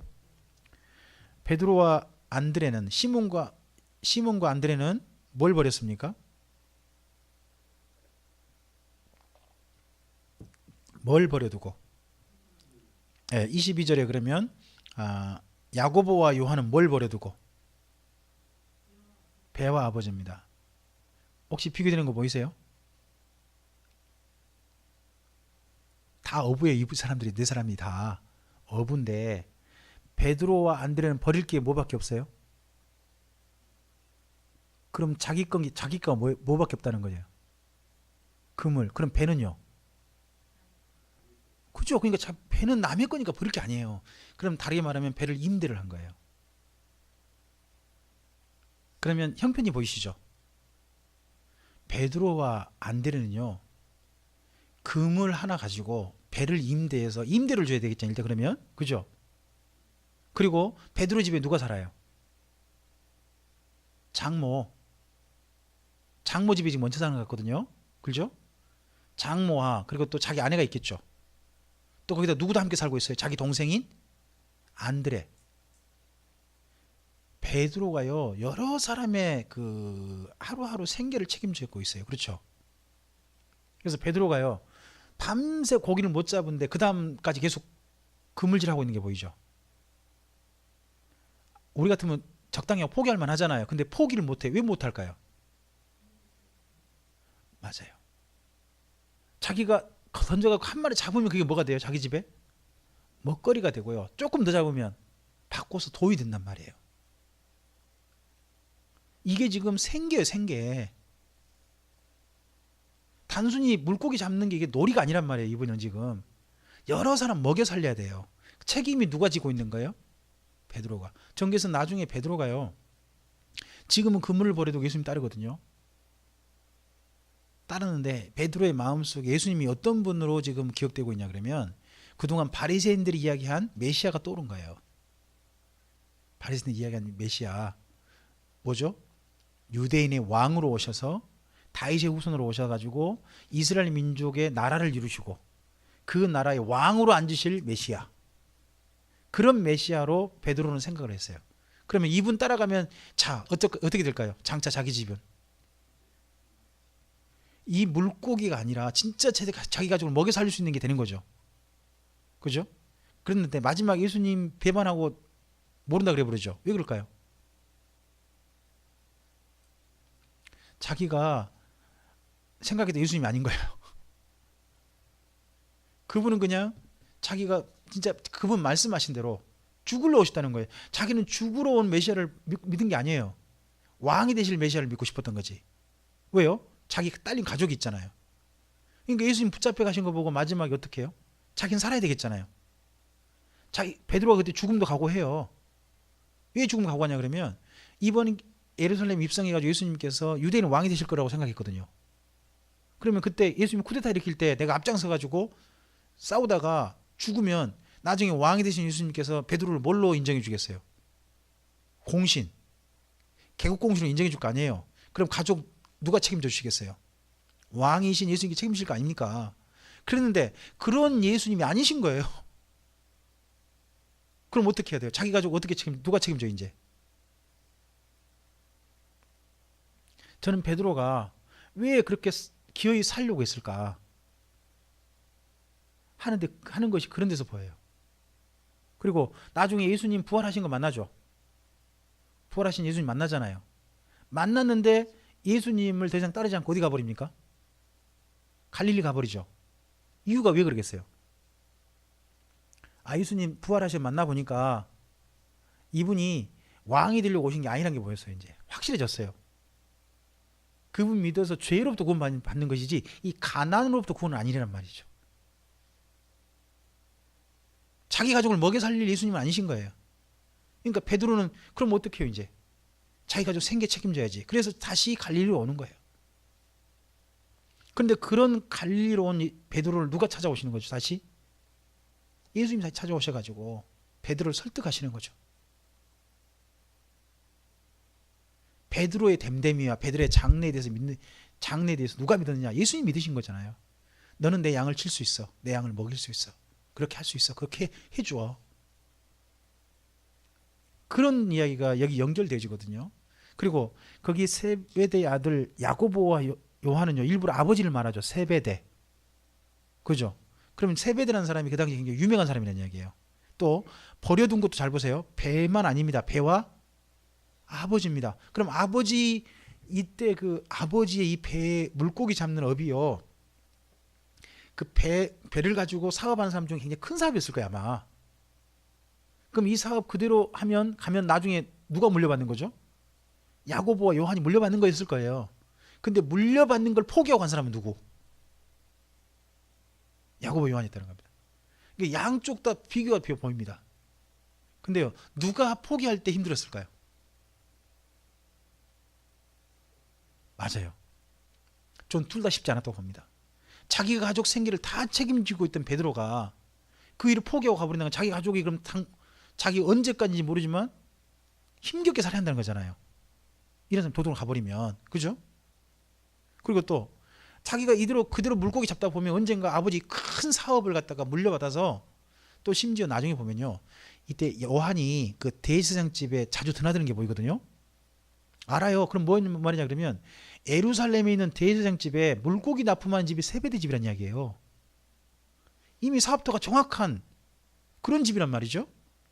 그럼 이건요, 나중에 물려받으면 그대로 생활이 안정되고 하는 거 아닙니까? 근데 그걸 포기한다는 것도 쉽지 않은 거죠. 근데 이 두 형제가 그걸 포기하고 누구를 쫓아갔다? 예수님 따라갔다는 겁니다. 우리가 이 본문을 단순하게 그냥 버려두고 쫓아갔다 그러니까 우리 삶을 버려두고 간다. 근데요, 실제 우리 삶 속에서 진짜 내가 책임질 거, 또 내가 앞으로 누리게 될 걸 갖다 포기하고 갔다는, 예수님 따라가는 건 쉽지 않은 겁니다. 그죠? 본문을 좀 더 좀 심도 있게 좀 보시면 이때 이 버려두고 떠난 사람은 대단한 사람들이라는 거 보입니다. 이 사람은 그러니까 제자지. 자, 그 다음 또 보겠습니다. 23절은 3대 사역이니까 줄을 그어 보시죠. 예수께서 온 갈릴리에 두루 다니사 1번 그들의 회당에서 가르치셨다. 이게 1. 그리고 천국 복음을 전파하셨다. 2. 그리고 백성 중에 모든 병과 모든 약한 것을 고치셨다의 3. 예수님의 사역은 3대 사역입니다. 근데 첫 번째 사역이 뭡니까? 첫 번째 1번 사역은요, 가르침입니다. 가르침. 다른 말로 하면 교육이죠. 교육. 그래서 예수님의 제자들은요, 교육받는 사람들입니다. 제자란 말을 일부러 썼죠. 제자가 뭡니까? 교육받는 사람들이에요. 스승으로부터. 그렇죠? 그래서 예수님의 첫 번째 사역은요, 제자를 두신 사역, 즉 가르치신 사역이었다는 겁니다. 가르치셨다. 근데 장소가 돼 있죠. 어디에서? 회당에서. 그냥 여기서 가르친 게 아니라 평소 가르치기로 된 공식적인 장소, 거기에서 가르쳤다는 겁니다. 그리고 천국 복음을 전파했습니다. 천국의 복음. 그래서 마태복음이 바로 천국 복음이죠. 특히 13장, 마태복음 13장이 천국 복음에 대한, 천국 비유에 대한 내용을 확 담고 있습니다. 그리고 모든 병과 모든 약한 것, 두 가지입니다. 병과 약한 것을 고치셨습니다. 그래서 그의 소문이 온 수리아에 퍼졌습니다. 수리아는요, 지금 현재 팔레스타인과 이스라엘과 시리아 있죠. 현재 있는 나라는 시리아. 우리 그 성경에 시리아 안디옥 교회 있잖아요. 거기까지가 시리아입니다. 그러니까 시리아가 굉장히 큰 땅이에요. 근데 그 시리아에 예수님의 소문이 퍼졌다는 겁니다. 온 수리아에 퍼진지라 사람들이 모든 앓는 자, 곧 각종 병에 걸려서 고통당하는 자. 자, 앓는 자하고 몇 개가 나눠 있죠. 첫째 뭡니까? 각종 병에 고통당하는 자가 있죠. 두 번째 뭐가 있습니까? 앓는 자 중에 또 뭐가 있어요? 귀신 들린 자도 있는 거죠. 귀신 들려서 뭐 하는 자? 앓고 있는 자도 있는 거예요. 그죠? 그 다음에 세 번째 어떤 자? 앓는 자 중에 간질하는 자. 그리고 또 네 번째가 중풍병자. 보입니까 혹시나? 이 본문을 여기 24절을 잘 보셔야 할 이유가 뭐냐 그러면요, 특히 우리나라 그 베리아 귀신론에 휩쓸린 분들은요, 모든 병은 마귀가 줬대. 귀신이 가져온 거래. 물론 있어요. 그 본문 보시면 자, 모든 앓는 자 속에 1, 2, 3, 4라고 붙여놓으면 그 중에 두 번째가 뭐예요? 귀신 들린 자도 있잖아요. 있죠? 그러면 귀신 들려서 앓는 자도 있다는 거죠. 맞나요? 그러나 모든 병이 다 귀신 들려서 앓는 거다? 하는 건 안 맞는 거예요. 그죠? 첫째는 봐보세요. 첫째가 뭐예요? 각종 병에 걸려서 고통당하는 자예요. 그냥. 이건 그냥 병이 이제 그냥 병 걸린 거고. 두 번째는 어떻게 앓고 있는 자? 귀신 들려서 앓고 있는 자. 그리고 세 번째는 그 당시에 간질이라는 게 심각한 앓는 병이거든요. 뜻밖의 갑자기 그러잖아요. 그죠? 그리고 또 하나가 중풍병이 다른 말은 뭐란 말이에요? 성인병. 요즘 그렇게 목사님 말하잖아요. 성인병.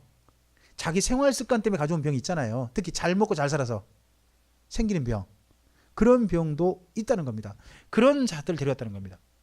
이 본문을 정확하게 이해하시면 그런 그 귀신론에 조금 좀 매몰된 사람들한테 바르게 좀 그런 걸 볼 수 있도록 하는 그런 하나의 본문이 됩니다. 그들을 고치셨다는 겁니다. 이들을 다 고치셨습니다. 그러니까 귀신 들려도 고치신 거죠. 하지만 다른 병도 고치셨다는 겁니다. 갈릴리와 데가볼리와 예루살렘과 유대와 요단강 건너편에서 수많은 무리가 따랐답니다. 자, 이렇게 예수님의 사역이 많은 병자를 고쳐주시는데 사람들은요, 가르치시고 천국 복음을 전파하는데 거기에 따를까요? 고쳐줬다는 게 따를까요? 고쳐주는 거에 많이 따르단 말이죠.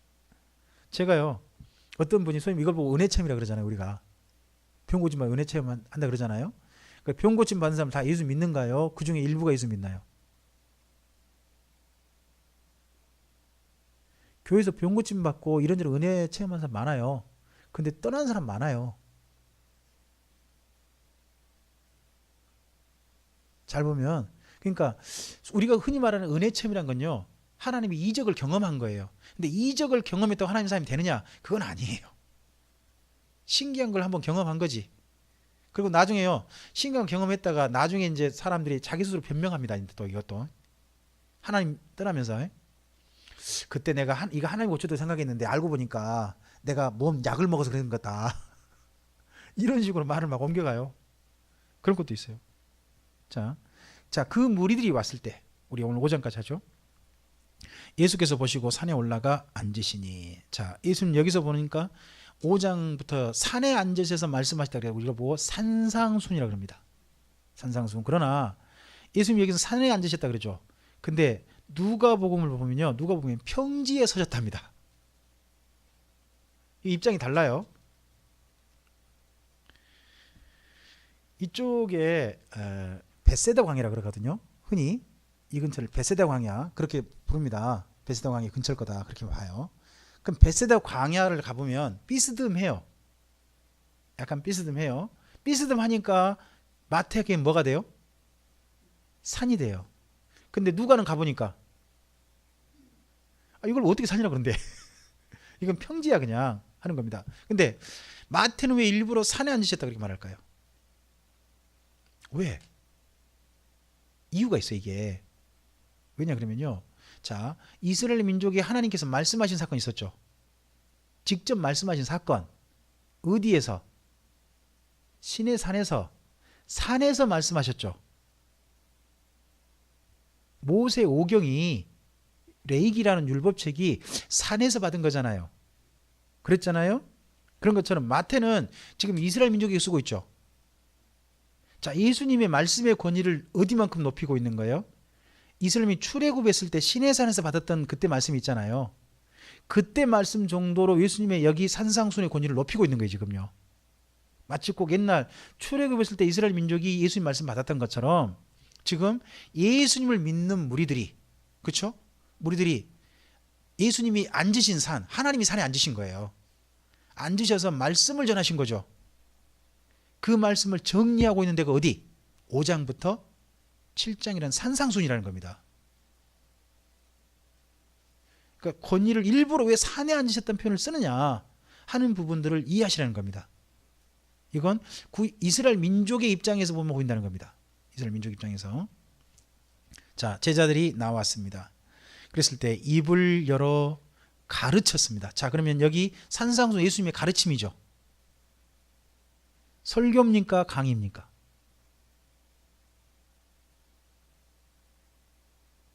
가르침이니까 설교입니까? 강의입니까?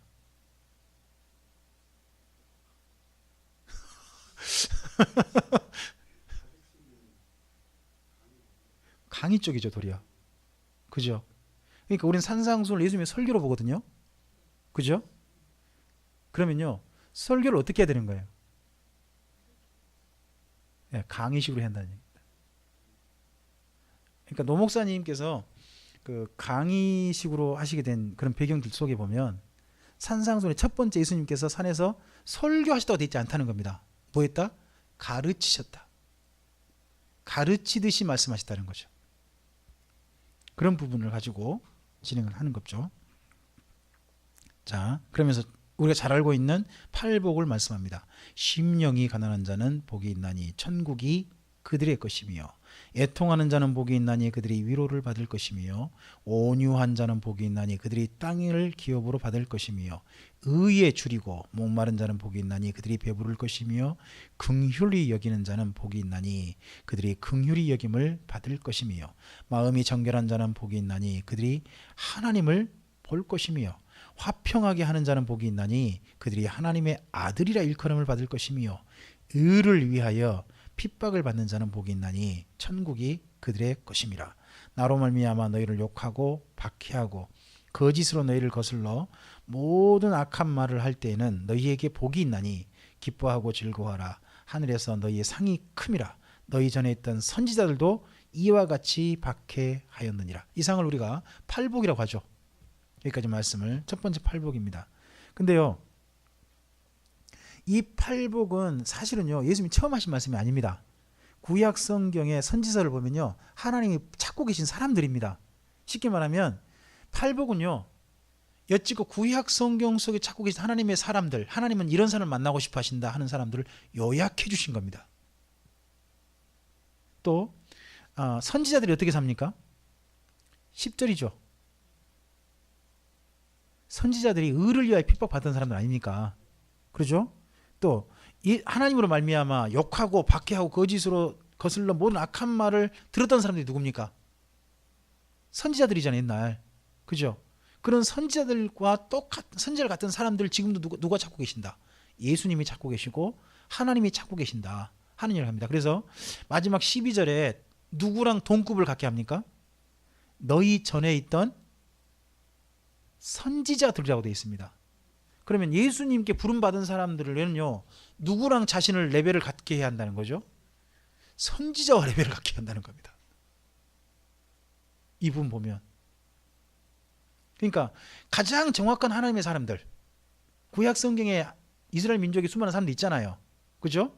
근데 그 중에서 이 사람은 진짜 하나님의 사람이다라고 모든 사람이 인정할 만한 사람은 누구라는 겁니까?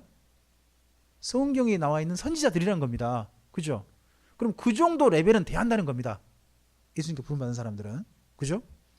자, 그리고 이렇게 부름받은 사람 정체성을 말합니다. 그게 13절부터 16절이죠. 정체성. 우리가 가져야 될 정체성. 나는 어떤 사람이다. 자기 정체성을 가져야 한다고 말을 하잖아요, 흔히. 너희는 세상의 소금이다. 잘 보면 어디의 소금이다? 교회 안의 소금 아닙니다. 성도 사이의 소금이 아니고 소금의 역할을 해야 할 곳은 어디? 하나님 믿지 않는 사람들 속이라는 겁니다. 소금이니 소금이 만일 그 맛을 잃으면 무엇으로 짜게 하려? 그러면 제일 중요한 건 뭐냐? 소금이라는 것은 무엇으로서 소금인 게 드러나는 겁니까? 맛. 짠 맛. 그죠? 그럼 이 땅 가운데서 우리가 하나님의 사람이라는 걸 딱 드러내는 것이 있잖아요. 저 사람 인생을 맛보니까 저 사람 분명히 하나님의 사람이다라고 하는 맛이 세는 맛. 그죠? 짠 맛. 후에는 아무 쓸데없어 다만 밖에 버려져 사람에게 밟힐 뿐이라. 짠맛을 잃어버리면 소금이 소금일 수 없다는 거지 않습니까? 어디 속에서 그러면 우리 짠맛을 내야 돼요? 세상 속에서. 그죠? 그걸 해야 되는 거고. 또한 두 번째 정체성. 너희는 세상의 빛이라. 똑같이 돼 있습니다. 세상 속의 빛이다. 교회 속의 빛 아닙니다. 산 위에 있는 동네가 숨겨지지 못할 것이요 사람이 등불을 켜서 말 아래 두지 아니하고 등경 위에 두나니 이러므로 온 집안 모든 사람에게 빛이니라. 빛은 그 이스라엘 땅을 가보면요, 동네가 산 위에 막 형성되는 게 보입니다. 밑에가 없어요. 산 위에가 집들이 쭉 있어요. 이건 성지를 가보세요. 실제 가보면 보입니다. 집들이 그렇게 되어 있습니다. 그래서 그 빚을 이렇게 이제 왜 빚이라고 했느냐 이유를 16절에 말씀하죠. 이와 같이 너희 빚을 누구 앞에 빚지게 해서. 여기 사람이란 세상 속의 사람이죠. 교회 안의 사람들 아닙니다. 세상 속의 사람들에게 빚지게 하여 그들로 뭐를 보고, 빚이라는 게 설명되어 있죠. 너희의 착한 행실. 그럼 착하게 사는 것 자체가 사람들에게 비추는 우리의 빚이라는 겁니다. 그죠? 그 빛을 비추어서, 그래서요 우리를 보고 그 빛을, 우리가 착한 행실하는 걸 보고 착하게 사는 걸 보고 사람들은 어떤 결과를 가져와야 됩니까? 하늘에 계신 너희 아버지께. 그러니까 예배당 건물이 커지고 사람들이 늘어가지고 교회에 많은 사람이 모이고 의리의리하게 된 거 보고 하나님께 영광 돌리는 게 아니라는 겁니다. 이 땅에 교회가 하나님 믿지 않는 사람들이 하나님께 영광 돌리는 방법이 뭐냐? 우리가 착하게 사는 걸 보고, 야, 저 사람 보니까, 저 사람 사는 거 보니까 누가 계신다. 저 사람 믿는 하나님이 진짜 계신갑다. 그죠? 그렇게 되게 만들어야 한다는 겁니다. 우리의 착한 행실을 가지고. 이게 우리 13절부터 해서 16절이요. 우리의 정체성이에요. 하나님께 부름받은 사람들의 정체성. 나는 어디 속에 무엇으로 존재해야 된다? 교회 안이 아니죠. 세상 속의 소금과 세상 속의 빛으로 나는 존재된다. 이게 우리의 정체성이어야 돼요. 그러면 그 정체성, 착한 행실은 뭘 갖고 사는 거예요? 네? 자, 착한 행실은 무엇을 근거로 살아요? 어떻게 착하게 살아야 되는 거예요? 그게 바로 율법이에요. 율법은 다른 게 아니에요. 착하게 살아라는 거예요. 율법은 다른 게 아니에요. 사랑하며 살아라는 거예요. 그렇죠? 그래서 바로 착한 행실을 뭘 따라 실천하라고 하느냐? 율법이거든요. 그래서 그 다음 말씀 연결해 보면, 내가 율법이나 선지자를 폐하러 온 줄로 생각하지 말라. 폐하러 온 것이 아니요 완전하게 한다. 그러면 완전하게 하신 율법을 따라 이렇게 삶을 실천하는 거 아닙니까? 그러니까 율법을 따라 살면요, 사람들이 우리를 보고 어떻게 돼요? 우리가 착하게 사는 걸 보게 되는 거예요. 율법을 따라 살면. 그러면서 마침내 어떻게 된다는 거죠? 저 사람 보니까 하나님 계신 것 같다. 저 사람 믿는. 이렇게 된다는 거예요. 자, 그래서 그 다음, 진실로 너희에게 이르노니 천지가 없어지기 전에는 율법의 1.1획도 결코 없어지지 않냐고. 어떻게 이루어진다고요? 다. 율법의 모든 말씀은 다 이루어진답니다. 다. 그럼 우리가 실천하는 것만 아니라, 그죠? 모두 구약 성경에 여기 율법이라 할 때는 구약 성경 전주부들도 말할 수도 있거든요. 예언 있죠, 예언. 예언들도 다 이루어진다는 겁니다. 다 이루어진다. 우리가 이걸 믿는 거죠. 그러므로 누구든지 이 계명 중에 지극히 작은 것 하나라도 버리고 또 그같이 사람을 가르치는 자는요, 천국에서 지극히 작다 일컬음을 받을 것이요. 그래서 율법을 소리하는 사람들은요, 율법을 실천할 계명으로 잘 가르쳐야 되는데 그걸 소리하는 사람들은 문제가 있어요.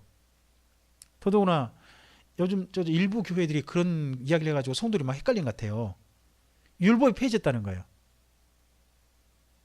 우리 예수님 말 구원받았지 율법은 폐졌다. 그러니까 율법에 더 이상 매이지 말아야 된다. 그러면 심지어 율법을 따라 살면 율법주의라고 그러면서 나쁜 사람 취급하죠. 율법주의자. 그렇죠? 그러면 율법주의자는 천국 간다 못 간다. 이런 식으로 지금 개념을 바꿔놨잖아요. 사람들이 바뀌어놨잖아요 지금요. 그러나 예수님도 말씀하시잖아요. 율법을 실천해야 된다는 겁니다. 착한 행실의 율법. 그래서 착한 행실을 실천하는 율법을 갖다가 소홀히 하고 안 가르치면 그 사람 천국의 작은 자다. 예수님 이렇게 지금 이야기하고 계시잖아요. 그럼 거꾸로 누구든지 이 일을 행하며요. 율법을 행하며 또 가르치는 자는, 율법대로 실천하고 가르치는 자는 천국에서 크다 일컬음 받으리라. 결국 우리가 착한 행실은 전부 다 어디서 온다는 거예요? 율법이요. 율법은요 삶의 방법입니다. 구원받는 방법 아닙니다. 잘 이해하셔야 됩니다. 율법은 삶을 착하게 사는 방법인 것이지 구원 받는 방법이 아니란 말이에요. 자, 그러면서 그럼 우리가 어느 정도 착하게 살아야 되느냐 비교를 합니다. 20절에 내가 너희에게 이르노니 너희 의가 서기관과 바리새인보다 더 낫지 못하면 결코 천국에 들어가지 못하리라. 자, 이 부분이 좀 고민되는 부분이죠. 2절 때문에 뭔 얘기냐면 우리 의라는 게 천국 들어갈 의는 오직 예수님 믿는 의다. 누구는 예수 안 믿었는데, 바리새인과 사두개는 예수님 안 믿었는데 우리 예수 믿었지 않냐? 그래서 우리 예수 믿는 의는 바리새인 사두개인보다 크니까 그걸 가지고 우리 천국 들어간다. 그렇게 말을 하거든요. 그럼 본문 흐름상 그 이야기 아니에요 지금요. 여긴 지금 실천적인 부분이란 말이에요. 삶의 실천. 그래서 그 다음 말씀 연결해 보시면 바리새인들은 이렇게 실천하고 있다는 거예요. 근데 예수님은 그렇게 실천하지 마라. 이렇게 실천하라 가르쳐 주시는 거예요. 그래서 너희가 이러라고 들었으나 나는 너희에게 가르친다 하는 내용을 그 다음 연결하는 거예요. 보세요. 옛사람에게 말한 바 살인하지 말라. 누구든지 살인하면 심판을 받게 되리라 하였다는 것을 너희가 들었다. 누구에게?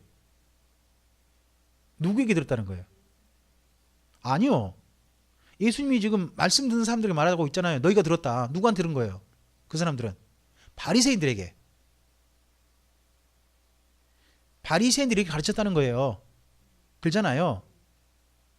근데 나는, 예수님은, 너희가 누구예요? 예수님 앞에 지금 앉아있는 사람들.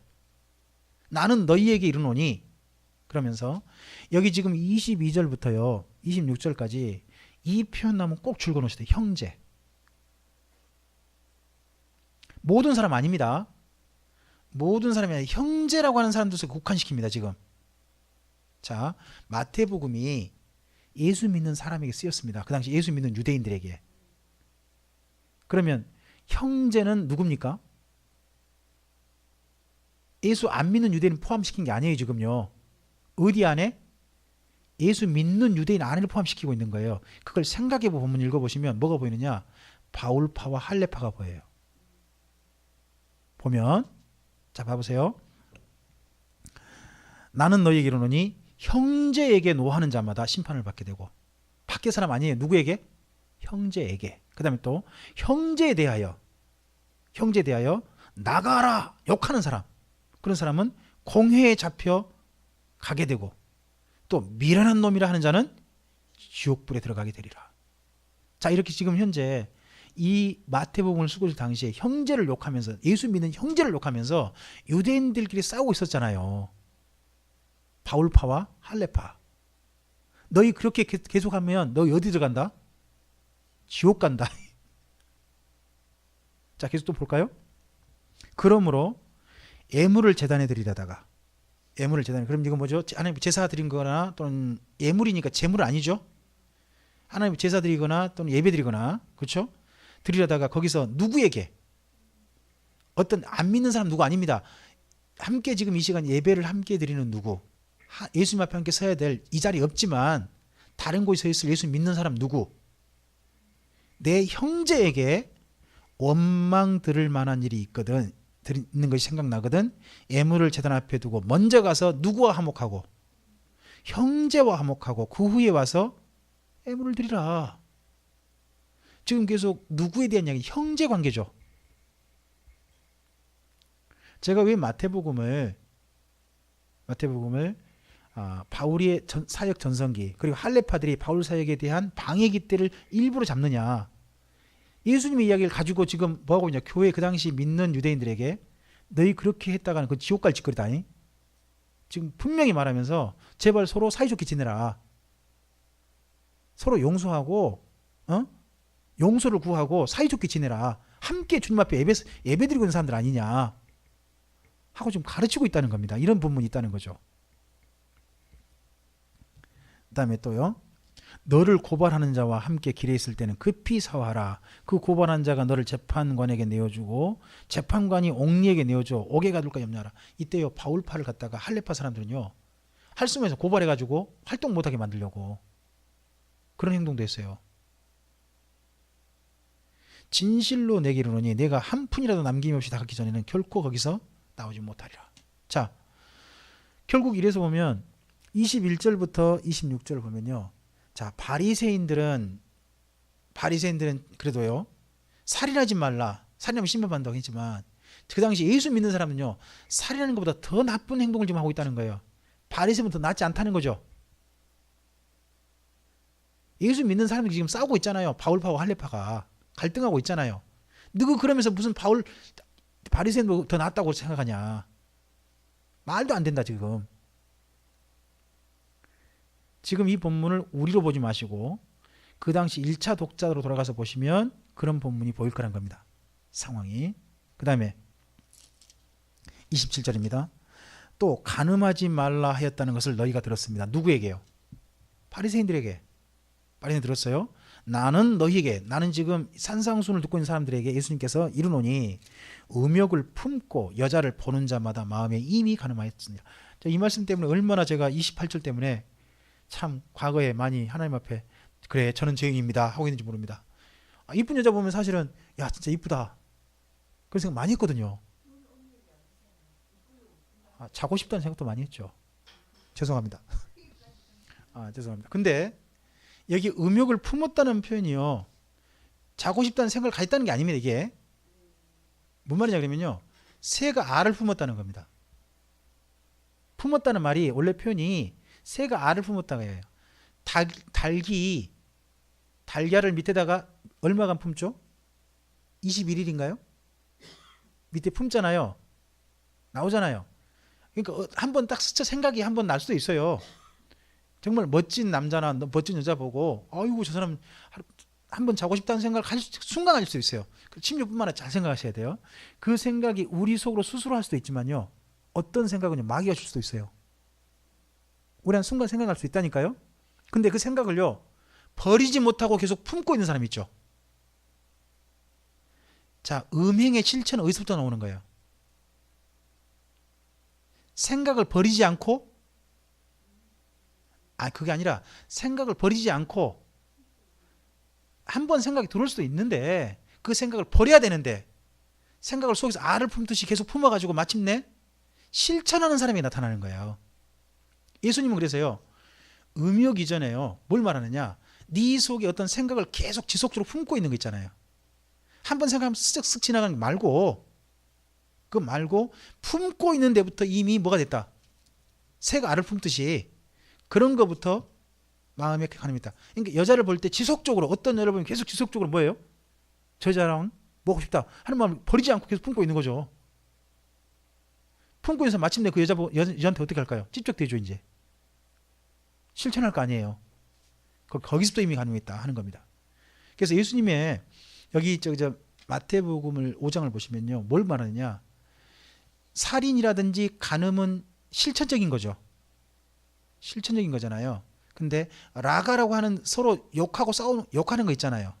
앞서서 살인 이전에 욕하고 그런 거라든지 어떤 여자를 보고 계속해서 마음속 품고 있는 건 동기죠. 동기. 그 이전 동기잖아요. 살인을 이르게 하는 동기. 사실 욱하는 마음이 그럴 수 있잖아요. 그렇지 않나요? 그럴 수도 있고, 어떤 거에 대해서 지속적으로 어떤 음행에 대한 생각을 계속 품고 있다가 만약 실천해 버릴 수 있으니까 그 동기부터 버리라는 겁니다. 동기부터. 동기가 애초에 있을 때. 자, 그래서 그 다음 29절, 만일 내 오른 눈이 너로 실족하게 하거든 빼어버리라. 내 맥체 중 하나가 없어지고 온몸이 지옥에 던져지지 않는 것이 유익하며, 또한 만일 내 오른손이 너로 실족하게 하거든 찍어내버리라. 내 백체 중 하나가 없어지고 온몸이 지옥에 던져지지 않는 것이 유익하니라. 또 일렀으되 누구든지 아내를 버리려거든 이혼 증서를 줄 것이라 하였으나, 이게 어디에 있죠? 율법에 있어요.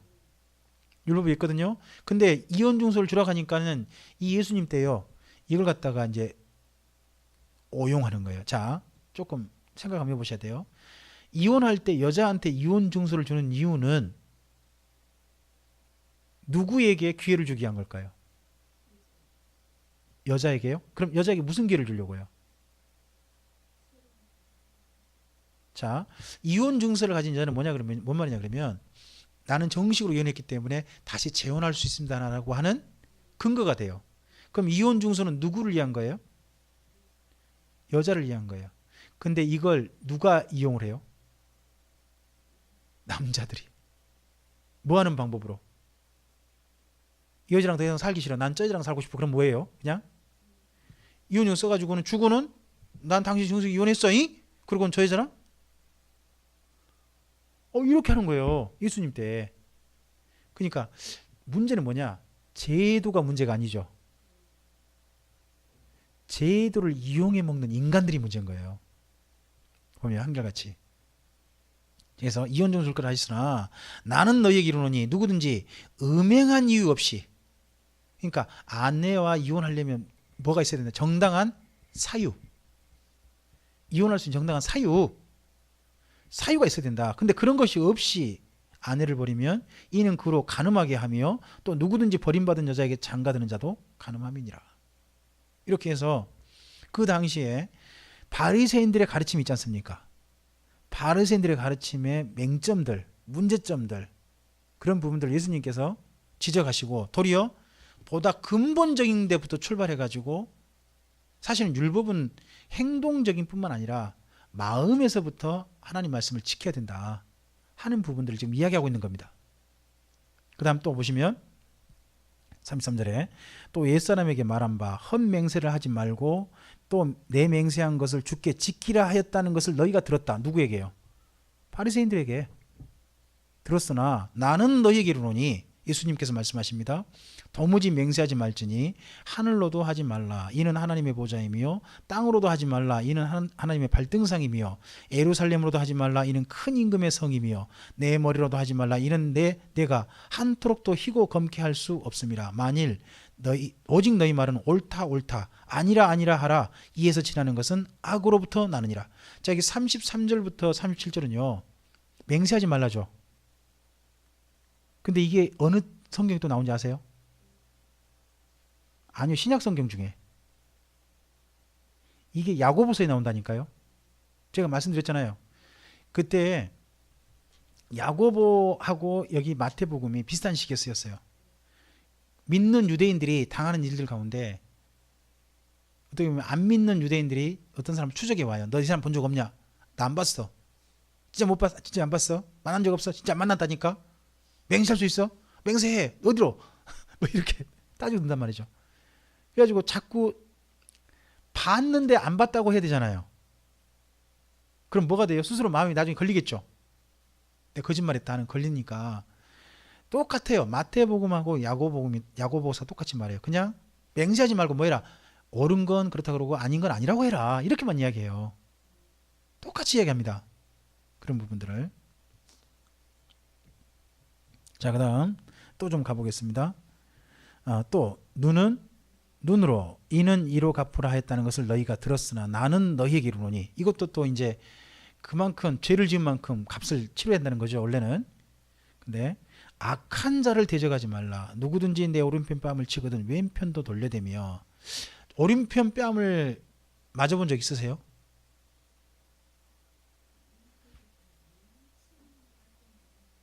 상대편에게 오른쪽 뺨을 맞는다는 것은 상대편이 어느 손으로 때리는 거죠?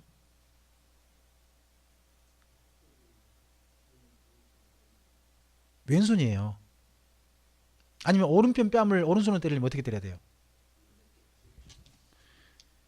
등으로요. 등으로 얻어맞는 건요, 이스라엘 민족은요 굉장히 수치스러운 거예요. 아픈 게 문제가 아니라, 손바닥이 아니라 손등으로 때리는 것에 대한 이슬람 민족의 그 관습은 자기들 모욕이에요. 모욕. 뺨을 때리는 것도 모욕이잖아요. 근데 더 심각한 모욕은 손등으로 때리는 거예요. 그러면 이건 심각한 모욕을 받단 말이죠. 그죠? 이걸 단순히 생각할 게 아니라 그 실제로 한번 딱 그 장면을 한번 연기를 한번 해보세요. 그렇게 되거든요. 근데 그렇게 한다 할지라도 뭘 어디로 돌리더라? 내 왼편 때려라. 그러면 상대편 그렇게 모욕적으로 해온다 나는 대항하지 않겠다는 거죠. 그리고 또 너를 고발하여 속옷을 가지고자 하는 자에게는요 겉옷도. 원래 속옷 가지는 사람은 그 사람 안 좋은, 그건 율법도 넘어버린 겁니다. 율법에는 겉옷 가져가고요. 겉옷도요 하룻밤 지나기 전에 돌려주라고 돼 있습니다. 겉옷은 왜냐? 겉옷을 없으면 그 사람 밤에 얼어 죽어요. 겉옷이 이불이거든요. 그것도 주고, 또 누구든지 너를 억지로 오리를 가게 하거든. 그 당시에 유대인들이 식민지잖아요. 식민지에서 군인들에게요 법이 있대요. 식민지 군인은 뭔 법이냐? 무거운 군인배랑 같은 데 주고 하잖아요. 그러면 아무나 딱 유대인 보이면 너 이리 와. 그 사람한테 짐지게 해가지고 2km를 걸어가게 만든대. 2km가 오리죠. 오리가 2km잖아요. 오리는 닭 대신 오리 아닙니다. 2kg. 2kg를 가게 하거든. 그 사람과 몇 리를? 10리를 가져라 그냥. 그리고 내게 구하는 자에겐 주며 내게 꾸고자 하는 자에게는 거절하지 말라. 자, 이 당시 유대인들이 당했던 게 보입니다. 믿는 유대인들이. 이제 이런 말씀들과 나중에요, 히브리서의 유대인들이 당했던 이야기라든지 야고보서에서 보이는 유대인들이 당한 시련, 이런 걸 연결해 보셔야 됩니다. 그리고 이 마태복음 본문이요, 예수님이 하신 말씀이지만 나중에 이 말씀이 실제로 제자들에게 쓰여지고 있는 때는 언제다? 예수 믿는 유대인 공동체가 유대교로부터 출교당하고 난 다음에 지금 겪고 있는, 어려운 일을 겪고 있는 사람들이 쓰고 있다 하는 것들을 이해하시고 본문을 보셔야 돼요. 자, 그리고 마지막 하나 더 있습니다. 또 내 이웃을 사랑하고 내 원수를 미워하라 했다는 것을 너희가 들었으나, 누구에게? 유대인이, 바리새인이 그렇게 들었죠, 유대교로부터. 근데 나는 너희에게 이르노니 원수를 사랑하며 너희를 박해하는 자를 위하여서 기도하라. 자 생각해 보세요. 그 당시 믿는 유대인에게 원수는 누구고 믿는 유대인을 박해하는 자는 누구예요?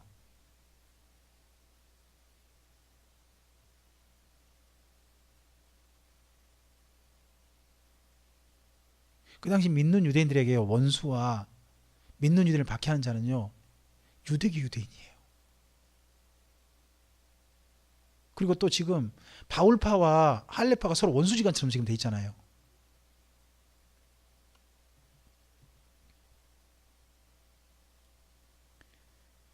이같이 한즉 하늘에 계신 너희 아버지의 아들이 되리니 이는 하나님이 그 해를 악인과 선인에게 비추시며 비를 의로운 자와 불의한 자에게 내려주심이라 합니다. 자, 이런 비슷한 말씀이요, 히브리서에 있습니다. 모든 사람과 더불어 두 가지를 쫓으랍니다. 두 가지. 첫째는 화평함과 거룩함입니다. 모든 사람과 사이좋게 지내래요. 대신에 사이좋게 지내면 뭐는 지켜내라? 거룩함을 지켜내라. 진짜 쉽지 않은 우리 인간관계입니다. 근데 그걸 이해하는 게 바로 이 말씀이죠, 지금요. 46절입니다. 너희가 너희를 사랑하는 자를 사랑하면 무슨 상이 있으리요? 세리도 이같이 아니하느냐? 또 너희가 너희 형제에게만 무난하면 남보다 더한 것이 무엇이냐? 이방인도 이같이 아니하느냐? 그러므로 하늘에 계신 너희 아버지의 온전하심과 같이 너희도 온전하라. 어떻게 온전하라는 거죠? 인간관계에 있어서. 하나님께서 모든 사람들에게 거룩, 악인이든 선이든 다 비를 내려주는 것처럼 모든 사람을 다 사람으로 취급하라는 겁니다. 사람으로 대하라는 겁니다. 그렇죠? 원수로 대하지 말고 이웃처럼 생각하고 그렇게 대하라. 그죠? 그런 말씀으로 얘기 되어 있는 겁니다. 그러니까 그리스도인의 인간관계란 사람을 구별해내는 인간의 관계가 아니죠. 보면 참 쉽지 않은 겁니다. 유대교는 원수와 이웃을 구별하는 겁니다. 유대교는. 그렇죠? 근데 예수님의 가르침은요, 원수는 없다는 겁니다. 여기까지 실천 가능할까요?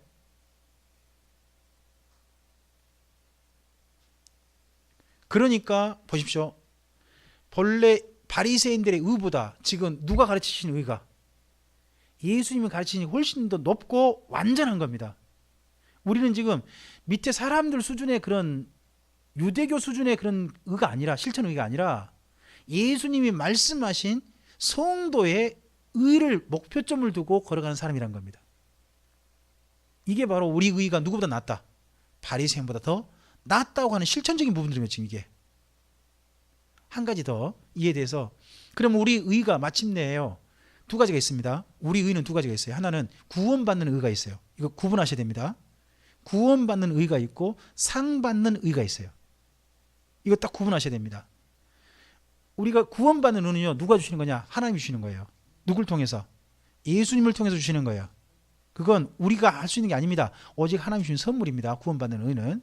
그러나 상받는 의는요, 우리의 실천입니다. 성화예요, 성화. 그 성화의 의는 방금 여기 마태복음 5장부터입니다.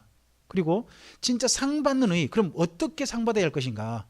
바리새인보다 좀 낫다는 정도가 아니라는 겁니다. 우리는 어디까지 이래야 되느냐? 우리 상을 하나님 앞에 가서 상 받는 의까지 가야 한다는 겁니다. 실천적인 측면이. 그게 바로 6장 이야기입니다. 그래서 6장은 다음 시간에, 그럼 우리가 어떻게까지 나아가서 상 받는 의가 돼야 되는가 하는 부분까지, 실천적인 부분들을 마태복음 6장에서 다음 시간에 한번 살펴보도록 하겠습니다. 기도하겠습니다. 주님 감사합니다. 오늘 마태복음의 말씀들을 살펴가고 있습니다. 본래 말씀의 취지와 본래 말씀에 기록된 그리고 그 당시의 형편과 사정들을 이해해 보려고 하고, 맨 처음 이 말씀을 누구에게 무슨 목적으로 이렇게 기록했을까, 예수님 이야기를 가지고 무슨 말을 하고 싶었을까, 마태 사도가 정말 하고 싶었던 말씀이 무슨 이야기였을까를 고민해 보면서 말씀을 보았습니다.